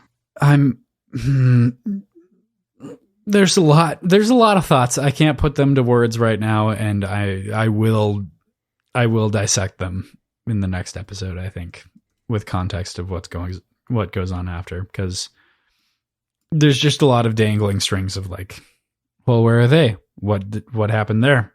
Like stuff like that. So sure. I don't think so. Okay. All right. So with that, we move into your predictions here, PJ. So with that, your first one here is Mustang alive? And you say? No, and the Howlers use her insides as hiding places. I hate you. So just this does harken back to a comment that Pebble makes earlier in the section of I think somebody asked like, oh, it's Mustang. It's when she drops down from the ceiling before Severo does. And they say, how you doing? Garbage deal. Or like, she's like, garbage detail, better than dead horses, I suppose. Mm-hmm. So, now there's a dead horse, potentially. Wow. All right. So, second question. Does Elektra share the same enthusiasm for Ephraim as Pax does? No, I don't think she does. I think she entirely distrusts Ephraim, wants absolutely nothing to do with him, but I think she does trust Pax, and she'll go along with anything he says, and whatever plan the two of them concoct together. So no, I don't think she trusts or has any sort of enthusiasm towards Ephraim, but she will be cooperative as long as Pax is the one kind of pulling the strings. All right, that makes sense to me. So, final question of the week is, does this act by Lilith and the Bone Riders bring Darrow home? You also put in marks here, great band name, by the way. Lilith and the Bone Riders is a great band name. Lilith and the Bone Riders, yeah, totally. You can see that on a marquee. Yes, I think it is. I think this is a dire enough of a circumstance. I think this is enough of a circumstance that it will shake the core of the foundation of the Republic and might actually completely rip it asunder. And I think for that reason, Darrow will see it as beyond just saving his wife or finding a way to take revenge on the death of his wife. I think this is a big enough instance that this is more important than anything else that he could be doing. Okay. Mhm. All right, man. Love that. Love those. I know that last week I actually promised that we would have fan questions. We have them next week. It was actually after this one. Something that we are also looking at doing in the very near future, because we're starting to actually record these on the same week that they come out a little bit, is do kind of questions, like review questions. One that I would pose, and I'm curious, and if you guys provide answers, we'll read them off. Actually, no, that won't work because we're recording on Wednesday this week. Never mind. Shutting up. It's fine. Next week, we are going to be reading chapters 32 to 37. So we got a solid, I think it's like 50 pages-ish here, but 32 to 37. So with that, that's where we'll leave you for the week. Thank you, as always, to our producers, Tim and Andrew, for helping us keep our show's lights on. You can check our links in the show notes. You can find our schedule, Patreon, previous episodes, our website, all of our socials, all in one easy, convenient spot. Yeah. And just to kind of shout that out, of course, on the Patreon, we have all of the additional bonus shows and content going on. We do kind of a live show once a month. We do a number of other things that are a ton of fun and I highly recommend. If you can come hang out with us, that's fantastic. We also want to take a second today to thank our newest patron, mixologist Big Turk. Thanks so much, Greg. Thank you for supporting the show and what we do here. Really means the world to us. We're stoked, of course, for next week as we continue. Oh, and we wanted to do something very special at the end of this, didn't we? We wanted to announce what we're going to cover next, right, PJ? Yes. So I got back from Barnes & Noble with a box set of the Mistborn trilogy. It's still in its cellophane. It's still plastic wrapped. I haven't opened it yet. But that is supposedly what I'll be reading after this book. So after we wrap up our Red Rising coverage for the 5 books that exist right now, we are going to be going into Mistborn Era 1, so the original trilogy of Mistborn novels. After that, the consideration, we're hoping, of course, we can't predict, but we would hope that we'd be able to jump into a Red Rising 6, whatever that book is called, at that point. But yeah, in post, we're going to, of course, cover the comics as we've discussed previously. But after that, we're going to be talking Mistborn. So that's going to be the trilogy that we tackle next. So thank you so much to everyone who voted and commented on Instagram and Twitter to help us arrive at this number. It was very close. We will definitely be covering the second place option, First Law, in the future after we finish Mistborn and Red Rising 6, or potentially before, depending on how long it takes for the last. Pierce is a very slow writer. He's taking his time. It's okay. I'd rather him take his time. Absolutely. I'm Team No Hype, Crossland. Team No Hype. Team No Hype. Right. So Joe Abercrombie's First Law will be after Brandon Sanderson's Mistborn. So with that, thank you so much for listening to us cry on the show this week. Yep, cry with us.